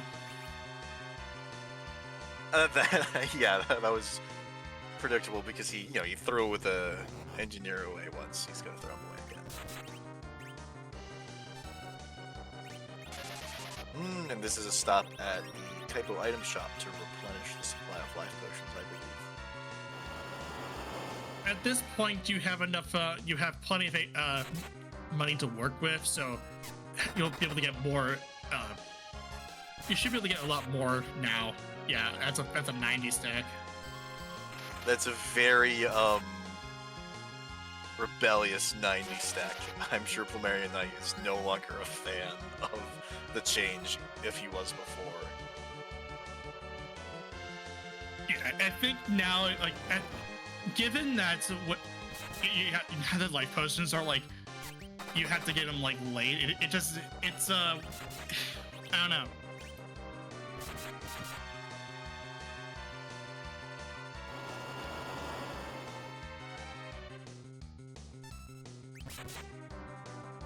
Looks like we've brought Kanyatsu down to a reasonable level. Porum's no longer in. So Fire should be able to do this.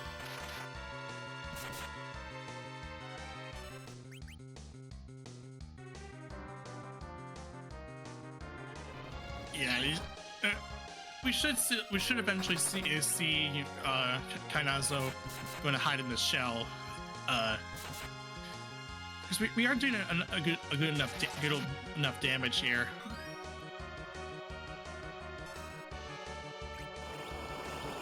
So these waves won't really hurt as much.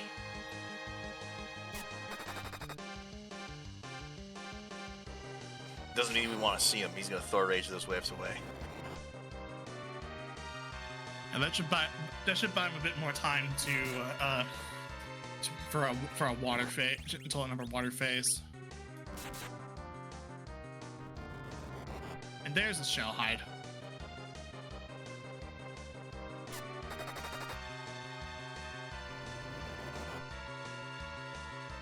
So, a little bit more, and then now be a completed Kainazo fight.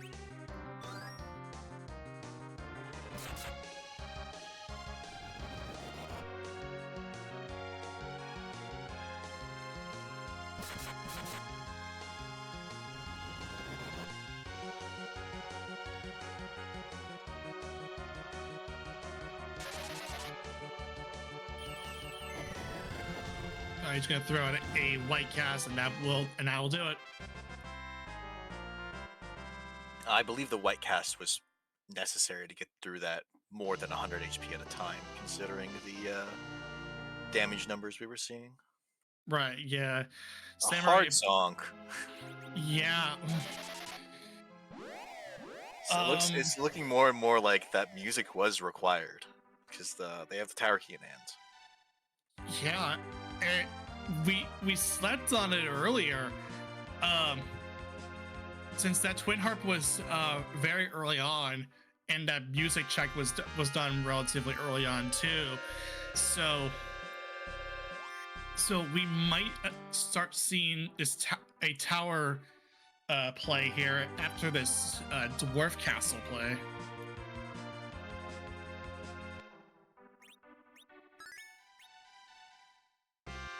Chimera Knight's going to start another attempt at this alt gauntlet. This should do the trick after completing this Giant of Babel completely.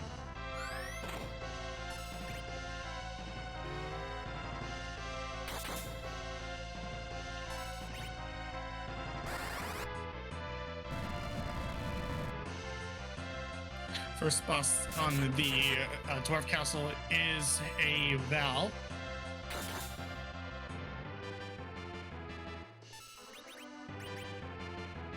But the levels that we have so far, this isn't that big of a deal.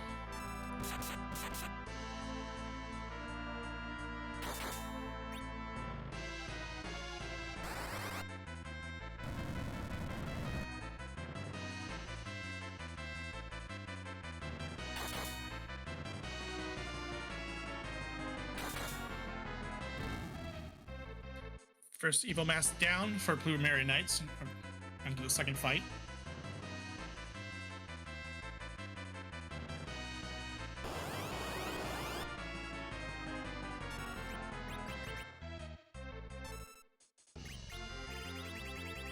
Fiery takes down Val.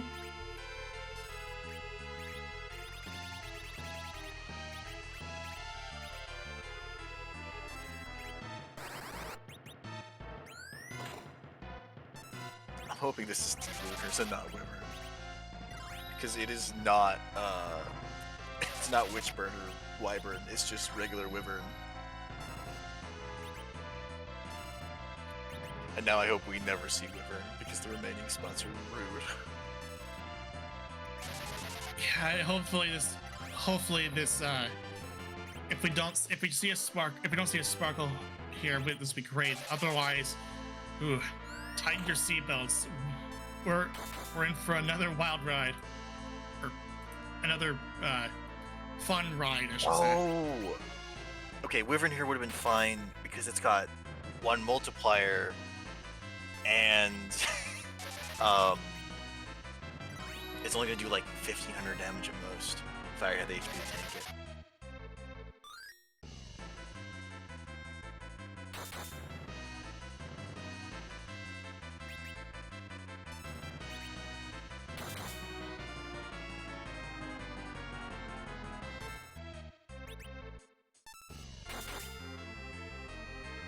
Okay, that is a completed dwarf. We'll see what this key item yields.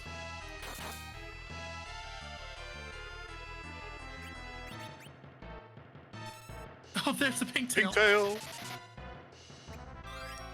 All right. I'm thinking it's Artemis arrows. It probably is already arrows. But we have got more pressing issues to deal with here, and that's this tower.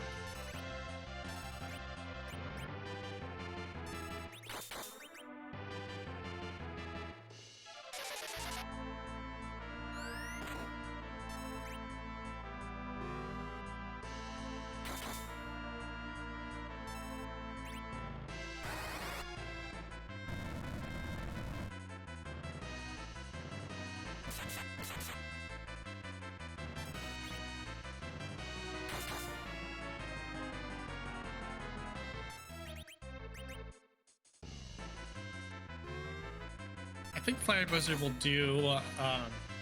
Okay, so Fire Blizzard is going to do the lower battle first, the luggage spot first, and then do the tower, which is fine. Did you see if he peeked the top when he finished the hook route? I don't suspect he did, but no, he paused for a second there. He didn't. Yeah, that pause. Yeah, that pause was as a giveaway that. Yeah, this is just the first time we're seeing it. It's a face check. Well, he's gonna clear this. He didn't even say it at the bottom right.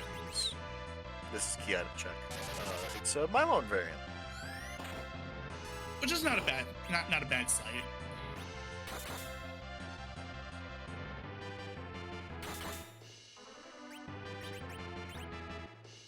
I mean, rude as far as it's a little annoying. Because you're unlikely to one-shot it, you know. You're gonna take some lit one counters. Yeah, I mean that's not a big deal, really. Lit ones don't really do much anyway. They're insults to injury. The injury being the rest of the seat. Yeah, pretty much.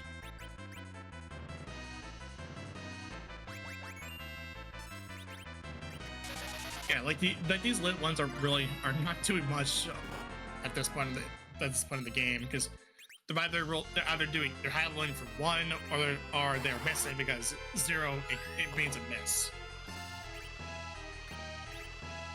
Yeah, our characters at this point will have magic evade rolls, and with only one magic attack roll here, it's likely that they can just say no to it. Oh, a rat tail. Turn both tails at once. Okay.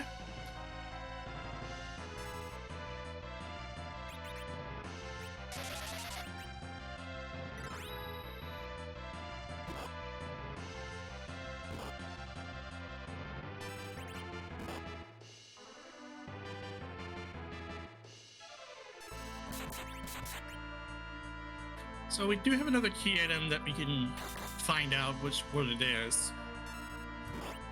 But we will see this tower key turn in now. Oh. Water Hag. A little annoying. This is time to go get a drink because you got an Avenger in your slot 1. Or actually smack the boss because it gets you to the fight a little quicker. Well, quicker on quotations because Water Hag on this Well, point. actually attacking it instead of letting the cursor come back to your Avenger user a few times is faster. Uh-huh.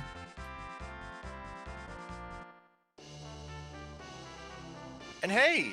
Plumeria Knight has made it through the gauntlet at the Masamune altar. He has received his hook. He can continue the seed. This is wonderful. So, this, I'm sure Plumeria Knight is relieved that he's able to get through that. Now he can at least make some progress. And for Plumeria Knight's case, all he would really need to do is just grab the hovercraft and take it over to Eblin Cave, just because we did already see the Plumeria Knight do Tower of Zot.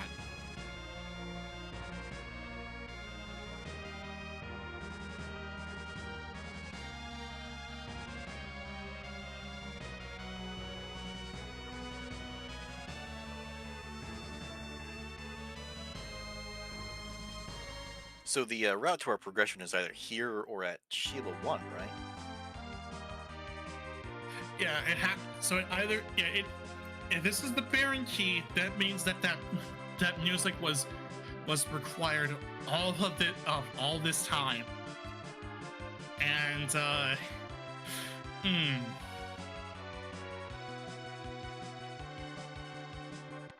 yeah, that it's a Luca key. That's not a Baron key. It is a key, but it's a Luca key. All right, we're turning in our tails. We're gonna see if Rat Tail turns into Baron key, turns into not having to do that Luca Cave. Yeah, so I think if anything, the Rat Tail going up the tower was going to be in the cards anyway, but even with the tower key in possession. So in a sense, it was a pointer to say, hey, let's do both of these while we're at it, and not have this dangling over our heads for the rest of the seed.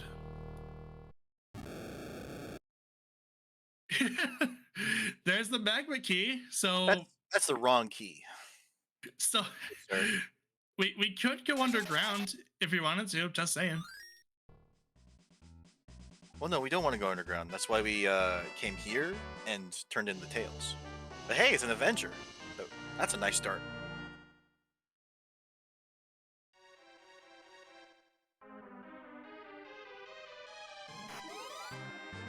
I mean, yeah, we could go underground now, but do we? That's the question. Well, it's all we have left to do is Sheila 1. Yeah. So. Oh, and the Luca Cave. Yeah. So it's still up in the air as to whether or not that tower key was necessary.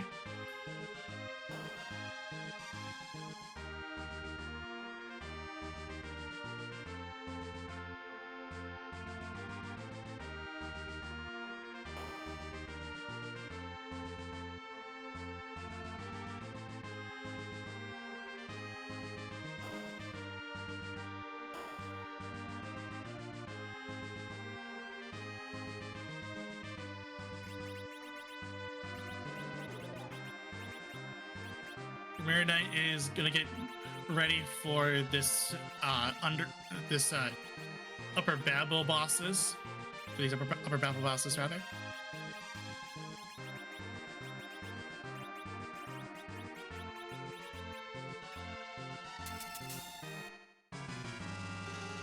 First one isn't. Remember, this first one isn't bad.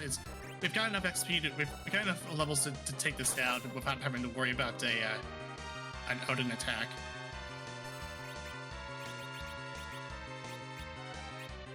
Yeah, that Zuntatskin is likely not appearing. I don't think Porum can ever get to an agility where this isn't an RA1 boss, but we've got enough damage, and the Zuntatskin takes enough time to arrive. Hey, that's the Adamant Rock. So it's at Sheila 1. Well, the music was not required, so we could finally put that shame to bed. I'm hoping that's where Wyvern was. I hope so too, because the less we want to see Wyvern, the better. Okay, I know it's been almost 2.5 hours, but do you remember who gave us the starting item? Well, we know it was the starting item was the twin harp, but it's been so long now.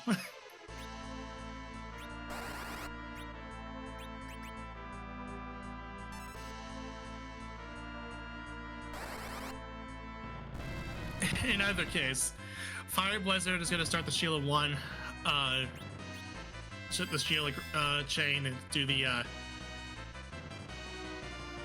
then we will see what the Shield of 1 has.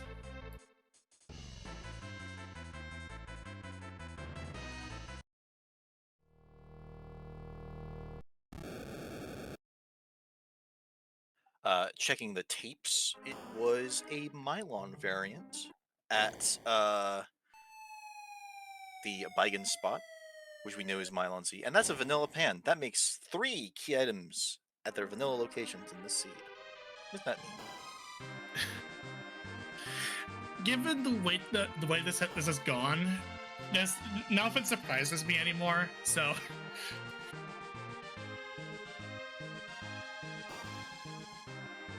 So, yeah, we're gonna have to go back underground again.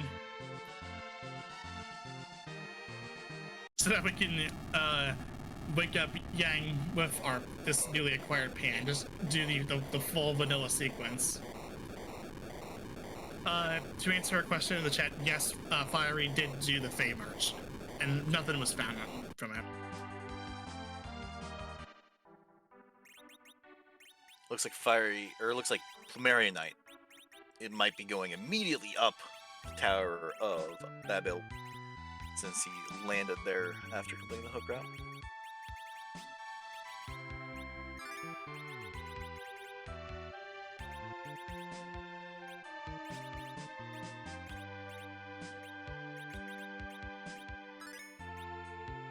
So, to answer your question in chat, in the original game, the pink tail is dropped by an enemy called a pink puff, which is the rare encounter in one room in the moon. If you have an item called a siren, which wasn't available in the US version, you can summon that encounter. It is hard to get your adamant armor in vanilla, as it should be. So the bunk ended up being a spoon. That's a nice start. That is a nice start.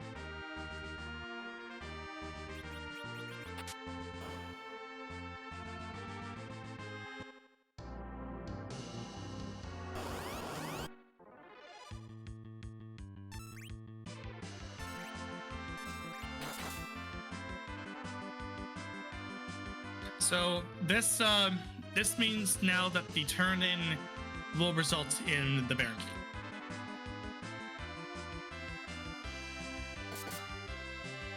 And there we go. That's go mode.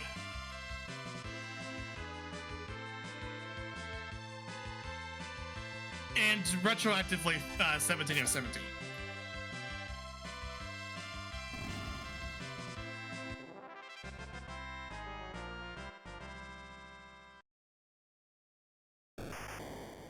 And to answer a question in chat, the boss, the Beigen spot in Baron is Mylon Z. It was a Mylon at first.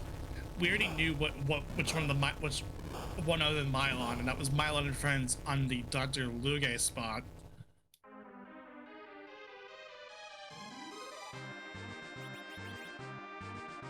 I believe, or maybe I'm just getting it confused. It was Dr. Luge. It was, yeah. Mylon and Friends was at the top of the tower. Yeah. Okay. So yeah, the other so we'll see what this kind of other spot is going to be when we get to that part. But this will result in the crystal, and again retroactively 17 of 17. We do know what the Adamant rock is, and we didn't need it. So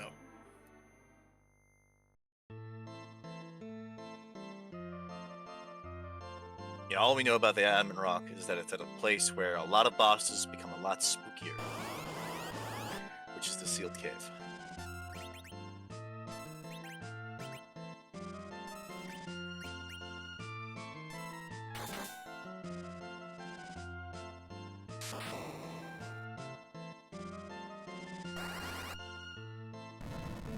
So here's this Mylon Z fight. This will go by in a blink of an eye.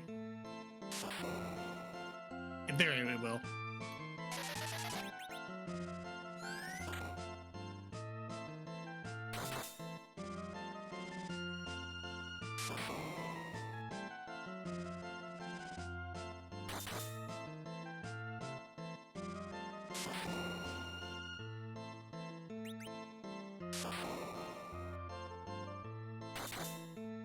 All right.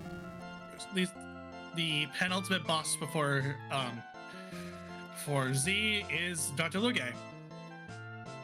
Which at this spot, with an Avenger on, is a lot nicer because 4,000 HP getting split 4 ways, not evenly, but getting split up. Oh wow! Immediately to the explode. I've not seen it like that. Not even rest in peace. That was not a lot of HP.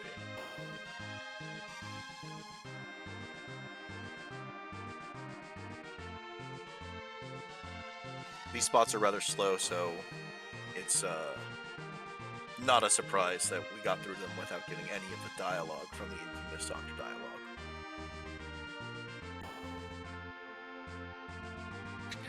And a parting tella before we get our crystal.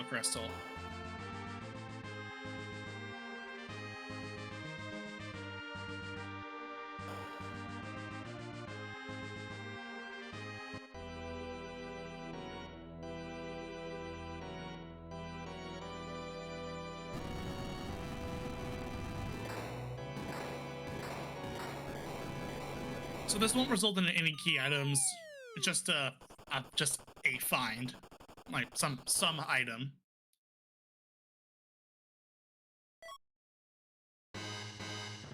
And there we go. That is the crystal obtained.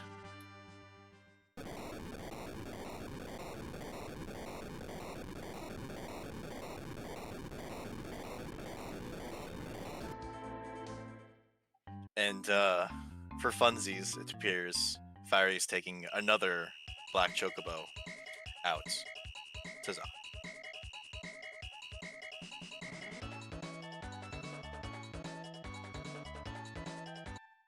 Yeah.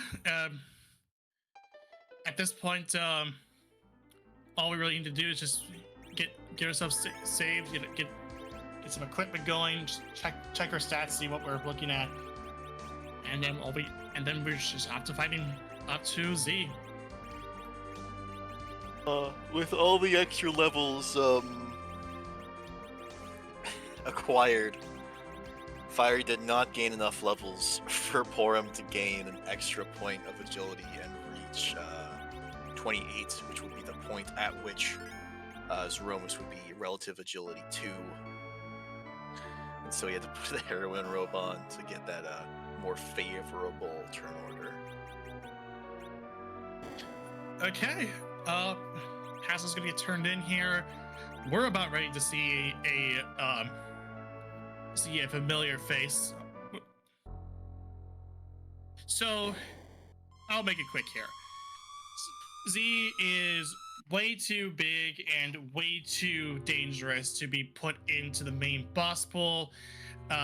Otherwise, if we did do that, it would be kind of annoying to see a big bang in, like, let's say, I don't know, Mount Hodge or something like that. So instead, we put Z where he currently is, and instead of just randomizing where his position is, we randomize what he looks like. So the ultimate question that we have here is, whose butt are we going to kick tonight? And the other questions like, does it even have a butt? Is it cute? Is it Turing complete? Can it help me with my 401k? The likes. So I just got to thinking. Free Enterprise is now open source, so while we don't put Zeromus anywhere but the end of the game, you could go dig into the code and figure out how to add him into the main boss pool and publish your own fork. So soon, one day, I'm sure someone will get around to it. We can see big bangs in that Lion Cave. Yeah, that would be kind of funny. I will say. Yeah, if you wanted to take a peek at it, feel free to join the Discord. There's a Code Central channel, and hey, look, it's the Warrior of Light from Final Fantasy 1.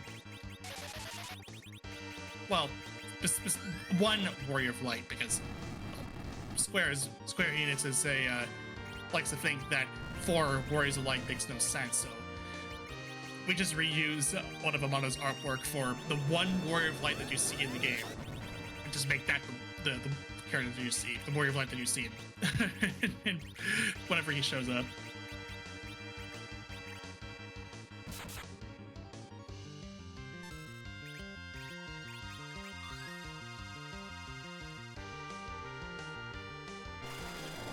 Fiery did something fun there. He used a Gaia drum to nerf the incoming Big Bang. I'm always a fan of seeing J items used to nerf Big Bangs.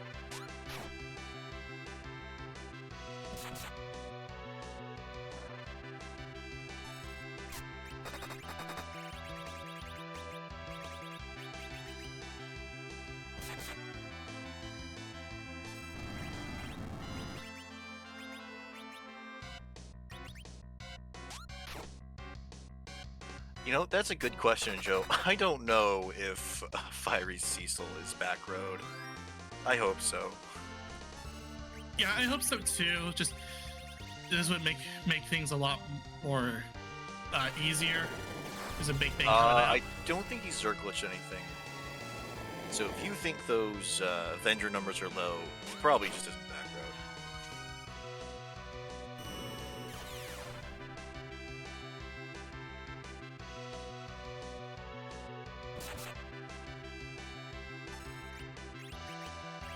So there is a wiki where you can read the mechanics on agility anchors and Big Bang nerfs.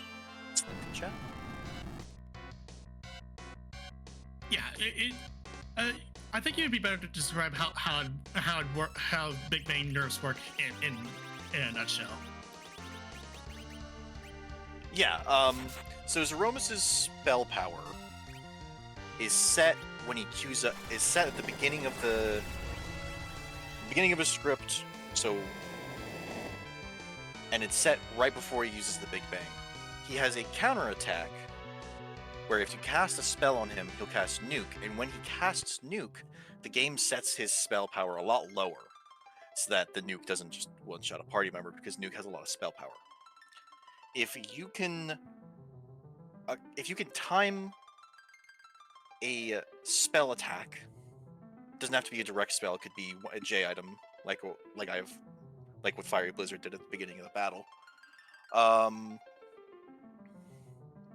It will set his spell power, and he won't have a moment to set the spell power again for the Big Bang, and so you have the weaker power for a Big Bang. And it appears that Fiery Blizzard has made a smart decision and forfeited after 2.5 hours of slog. I don't blame him one bit. He might be coming in for an interview, and here he is coming for an interview. GG's Fiery. That was a seed, wasn't it? I just wanted to eat dinner as of like an hour ago, so yeah. Yeah, I don't blame you at all. I was waiting for someone to finish like at 150-ish, and it didn't happen. And I'm like, okay, there's gotta, like, the way this seed has been rolling, there's Golbez is Zot 2. I'm gonna take a wipe there on purpose, and then I'm gonna forfeit. And it's like, no, that one was actually fine. And then it just, you know, after that Zot 2, it just turned out to be even more hilarious in terms of the boss locations. Because this is like, well, in another seed where we didn't have to go through that moon, you had a turtle at king, an elements at queen, and a Val just for jokes at Dwarf 1. And it's like, yeah, you know what? GG's, Dave. No, that was, you know, that definitely was a seed. I think, you know, I think Dave will be proud of rolling out particular one. It was fun. My life for a Thunderclaw or a Ice Claw, but or anything really.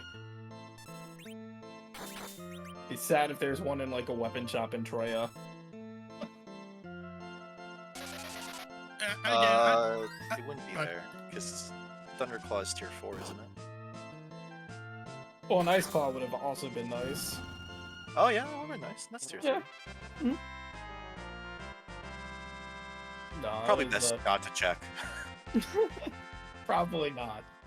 No, I mean, it's one of those interesting things, right? Because a seed like this, by the time you get through the moon, because you're almost certainly taking some sort of grind to get through that Masa Gauntlet, that turns out to be hard required not only for the objective, but just to get off the moon.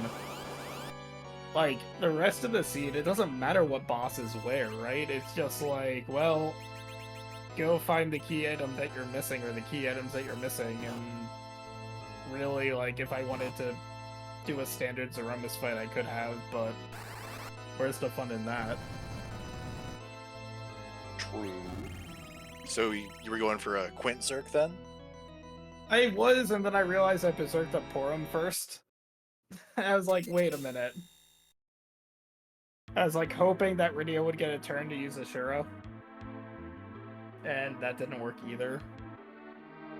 So yeah, I forgot it really just the 42 agility on Porum, you know, just Porum gets a little bit awkward because it's like she ends up around like what 25 to 27 agility. In this case she ended up at 27. But I guess if I were Quint Zerking, probably didn't need to actually do much because I mean, you saw how slowly Sid was getting turns. I don't even know what agility Sid was. 21, so... Yeah, I mean, at a certain point, you just stop caring. At about the 2-hour mark, which is about, you know, standard for this mystery seed has gone very wrong. And still no one has finished it, you know. It's just that type of seed. I'm sure you guys had a lot of fun watching it. Oh no, we had a lot of fun, and I mean I was just amazed at how tough that moon was. Yeah, it was interesting, right? Because by the time I was walking to Cave Bahamut, and I'd already seen the Masa Gauntlet, the Bahamut at Ribbon, which you don't think is going to be bad, and then you realize you just don't have the money to buy Star Veils enough for this. So, like, you can get through it, but most people are going to be dead. The Mom Bomb at White Spear is, you know, painful as well. Evil Wall, it's like, well, at least you have a ribbon if you go to Eblin Castle, but even then, it's just like, it's at its worst location on the moon. And it's like, okay, you get a little bit of reprieve from the CPU at Mura. It's like, wait, how much is that really? And so I was just like, well, we haven't seen Antlion yet, so show me Antlion at, you know, at the cave value spot, and turned out to be Ashura, which isn't really much better. Antlion was at Baron 2, very early on. Or Odin Throne? Yeah. No, Baron in 2, sorry. Baron in 2. Oh, I just completely forgot. By the time I was there, I'd forgotten. Yeah, no, it was a long seat, I don't blame you. No, I mean, I guess the other bosses like where's Golbez, and either not in the Seed Luca package or Odin Throne, I guess. Or Waterfall. Yeah, okay, there's a few spots. Normally when you see it wasn't a Waterfall. Plumeria checked that. That was Ogo. Oh. That's where that was. No, I mean, it was a moon that just kept on giving, really. Then it's just like, where is my holy sword? Where is my holy sword? And nope. Maybe Bimmy and Jimmy had one, but I didn't find that chest. To the point where I just got that Masa, I'm just like, you know what? I can probably do this at this point. So... But yeah, no, Dave, you know, he's been complaining when he's rolling community races, like, why can't I roll these easy seeds for myself when he wants to roll something? So I think all those times that Dave rolled an easy seed kind of came back with a vengeance tonight. I'm happy for you, Dave. It was fun.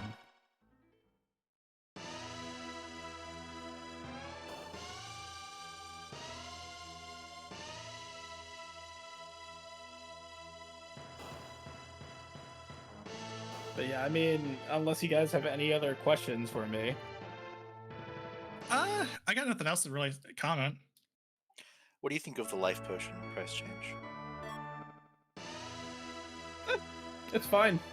Yeah, obviously it was a bit interesting, right? If you looked at my shopping for that, it was just like how many life potions can I really afford? Because I also need Star Veils. And I think probably the big thing about the life potion changes from what they were to 1,000 is the fact that heavy armor just doesn't sell for much. So you're not going to be able to buy as much as you'd want in terms of consumables. Yeah, it seems like inflation has really hit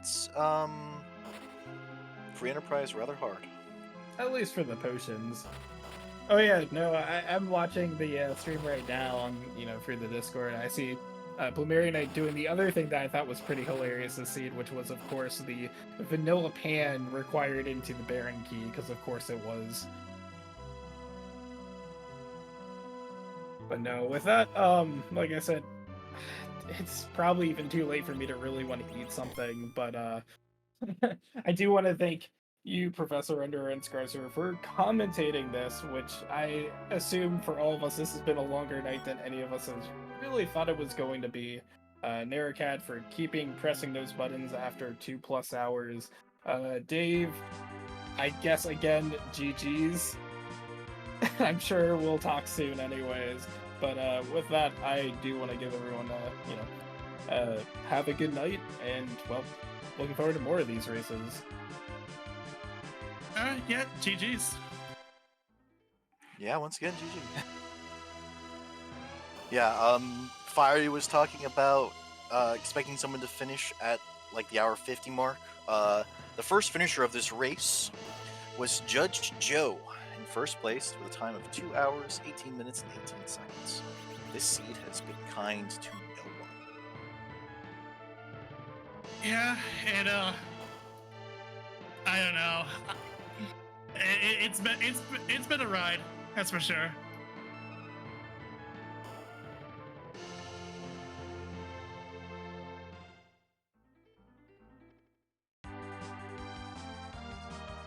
So Plumerian's got his Baron key. He's gonna. It seems at this point he's probably gonna play out the seed, and he's turning in his pink tail. He's got his Baron key. He's in go mode, and he's got some pretty good hybrid strats set up. He's got Nuke on Rydia. He's got White on Porum. He's got 2 decent Zerkers. He's got an Avenger. He's got the Spoon to Dart. Hopefully he gets through.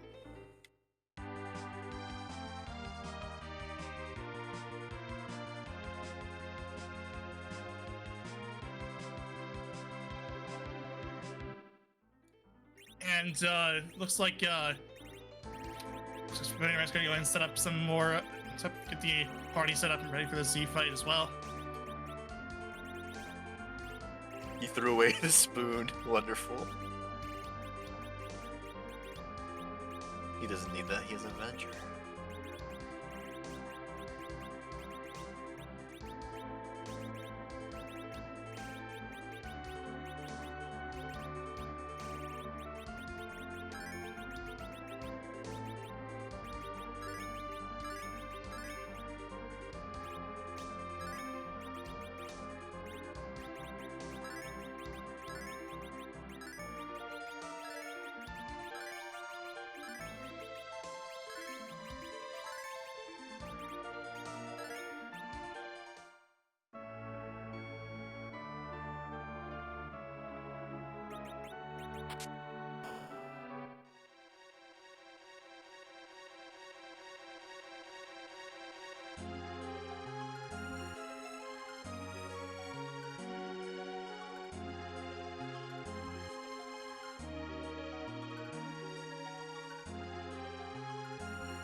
All right.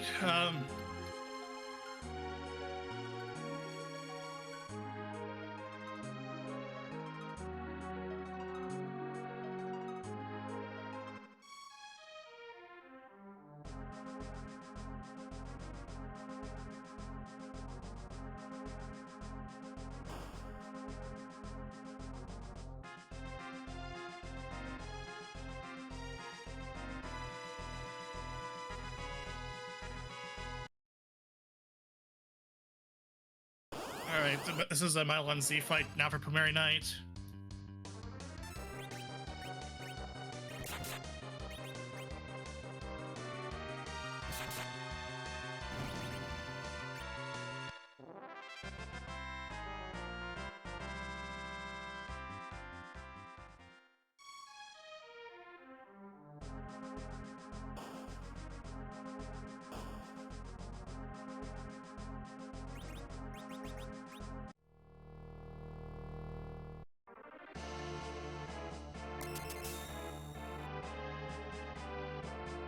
Alright, now into the Dr. Luca Cave fight.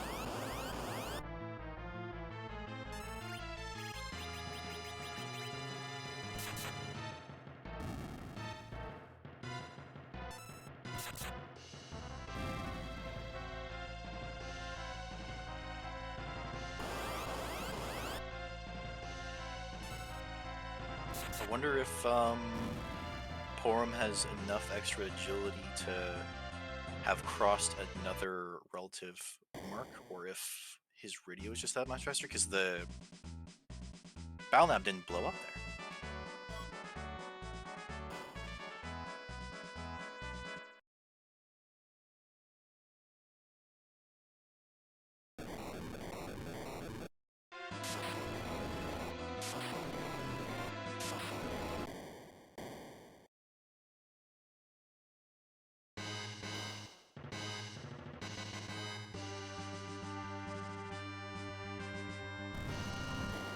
Alright, and then now we'll just look at the Crystal here for Premiere Night.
Alright, into the Z fights for Plumeria Night will soon be.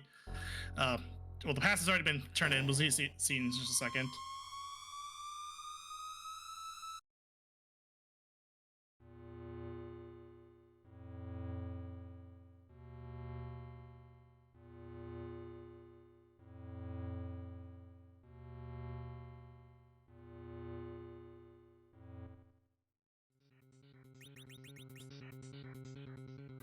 Should be fun to see how this goes. I haven't got Porum's agility growth memorized, so I don't know what his Porum's at because he didn't check.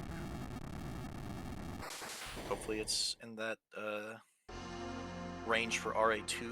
That's nice for a hybrid strats. Zeromus Fight.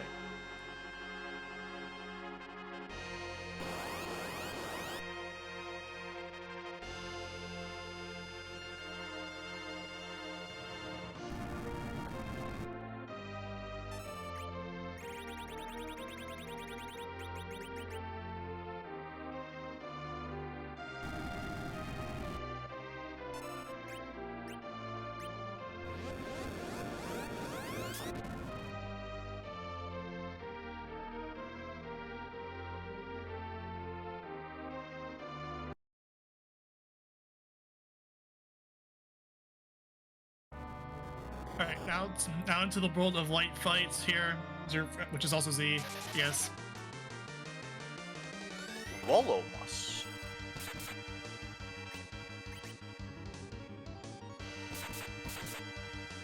The direct cast Nuke to Nerf.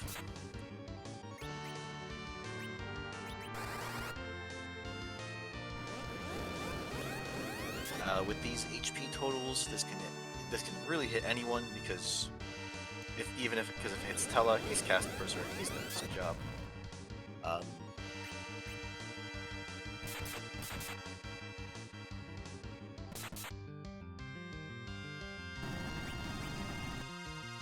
it looks like he's just gonna go for Berserk strats here. Let the two melees do their job.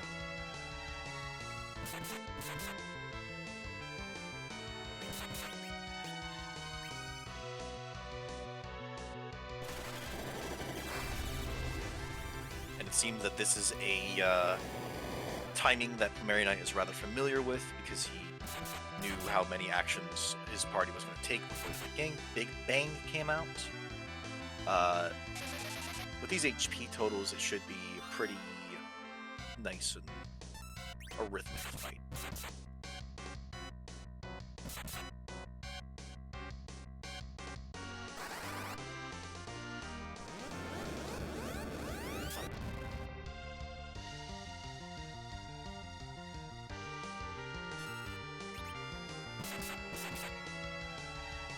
And he didn't get a nuke counter with that direct nuke there because he instead triggered Zeromus to refill his HP. When Zeromus is below a certain HP threshold, I believe it's under 20,000, he'll heal himself back up to the full 60,000+. That's to give the illusion that the boss actually has 100,000 hit points when the most HP an enemy can have with the data allotted for HP value in the ROM is 65,535.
Ooh, this is unfortunate. Yeah. He should be fine because of his HP totals, but he dropped into the media phase, and thus didn't get counter nuke for the Big Bang. But because he dropped into the media phase, he was nearly dead. Zeromus cracks and booms and crumbles, and Pomerian Knight finishes in fourth place of this race with a time of 2 hours, 55 minutes, and 49 seconds. What a seed.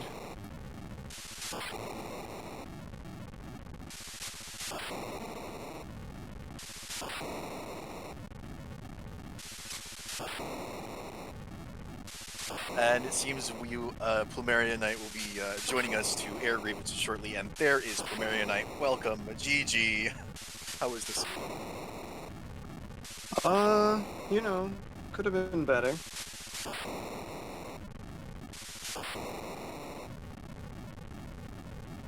I think it could have been better. I think I can agree with you there. Yeah. I don't think it could have got much worse. Yeah. Well, as I always say, someone has to be last. So, there you go. Oh my goodness. Well, it was a rude seed. It was rude. I don't know if Fiery Blizzard had anything different to help tackle those dragons, or the evil mask. Like a Thunderclaw would have been nice. Artemis Eras would have been nice. No, nothing of the sort showed up. This seed was All right. gave you a lot of things you want to hit weaknesses of, and nothing to hit them with. Yeah, it really did. Found that mute dagger after I killed all the mage enemies. That was fun.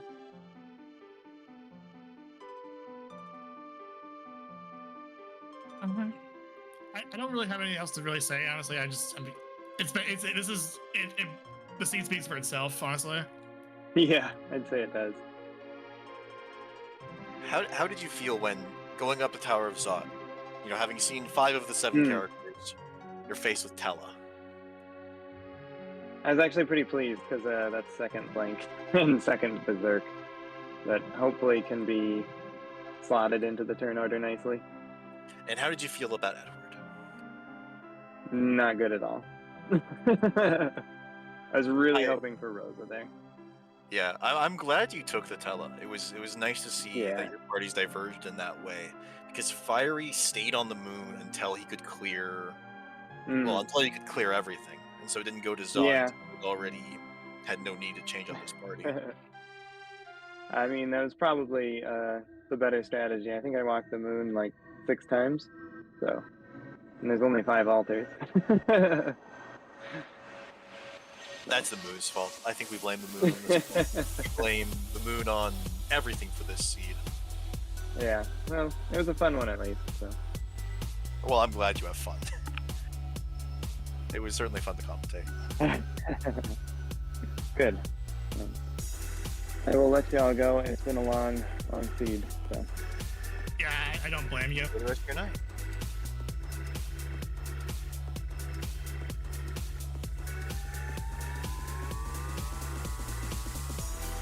All right. With that being said, I think that is everything we. Good night, this everybody. race. Thanks for the Yeah, listening. good. Yeah? Yeah. Have a good night, Marion.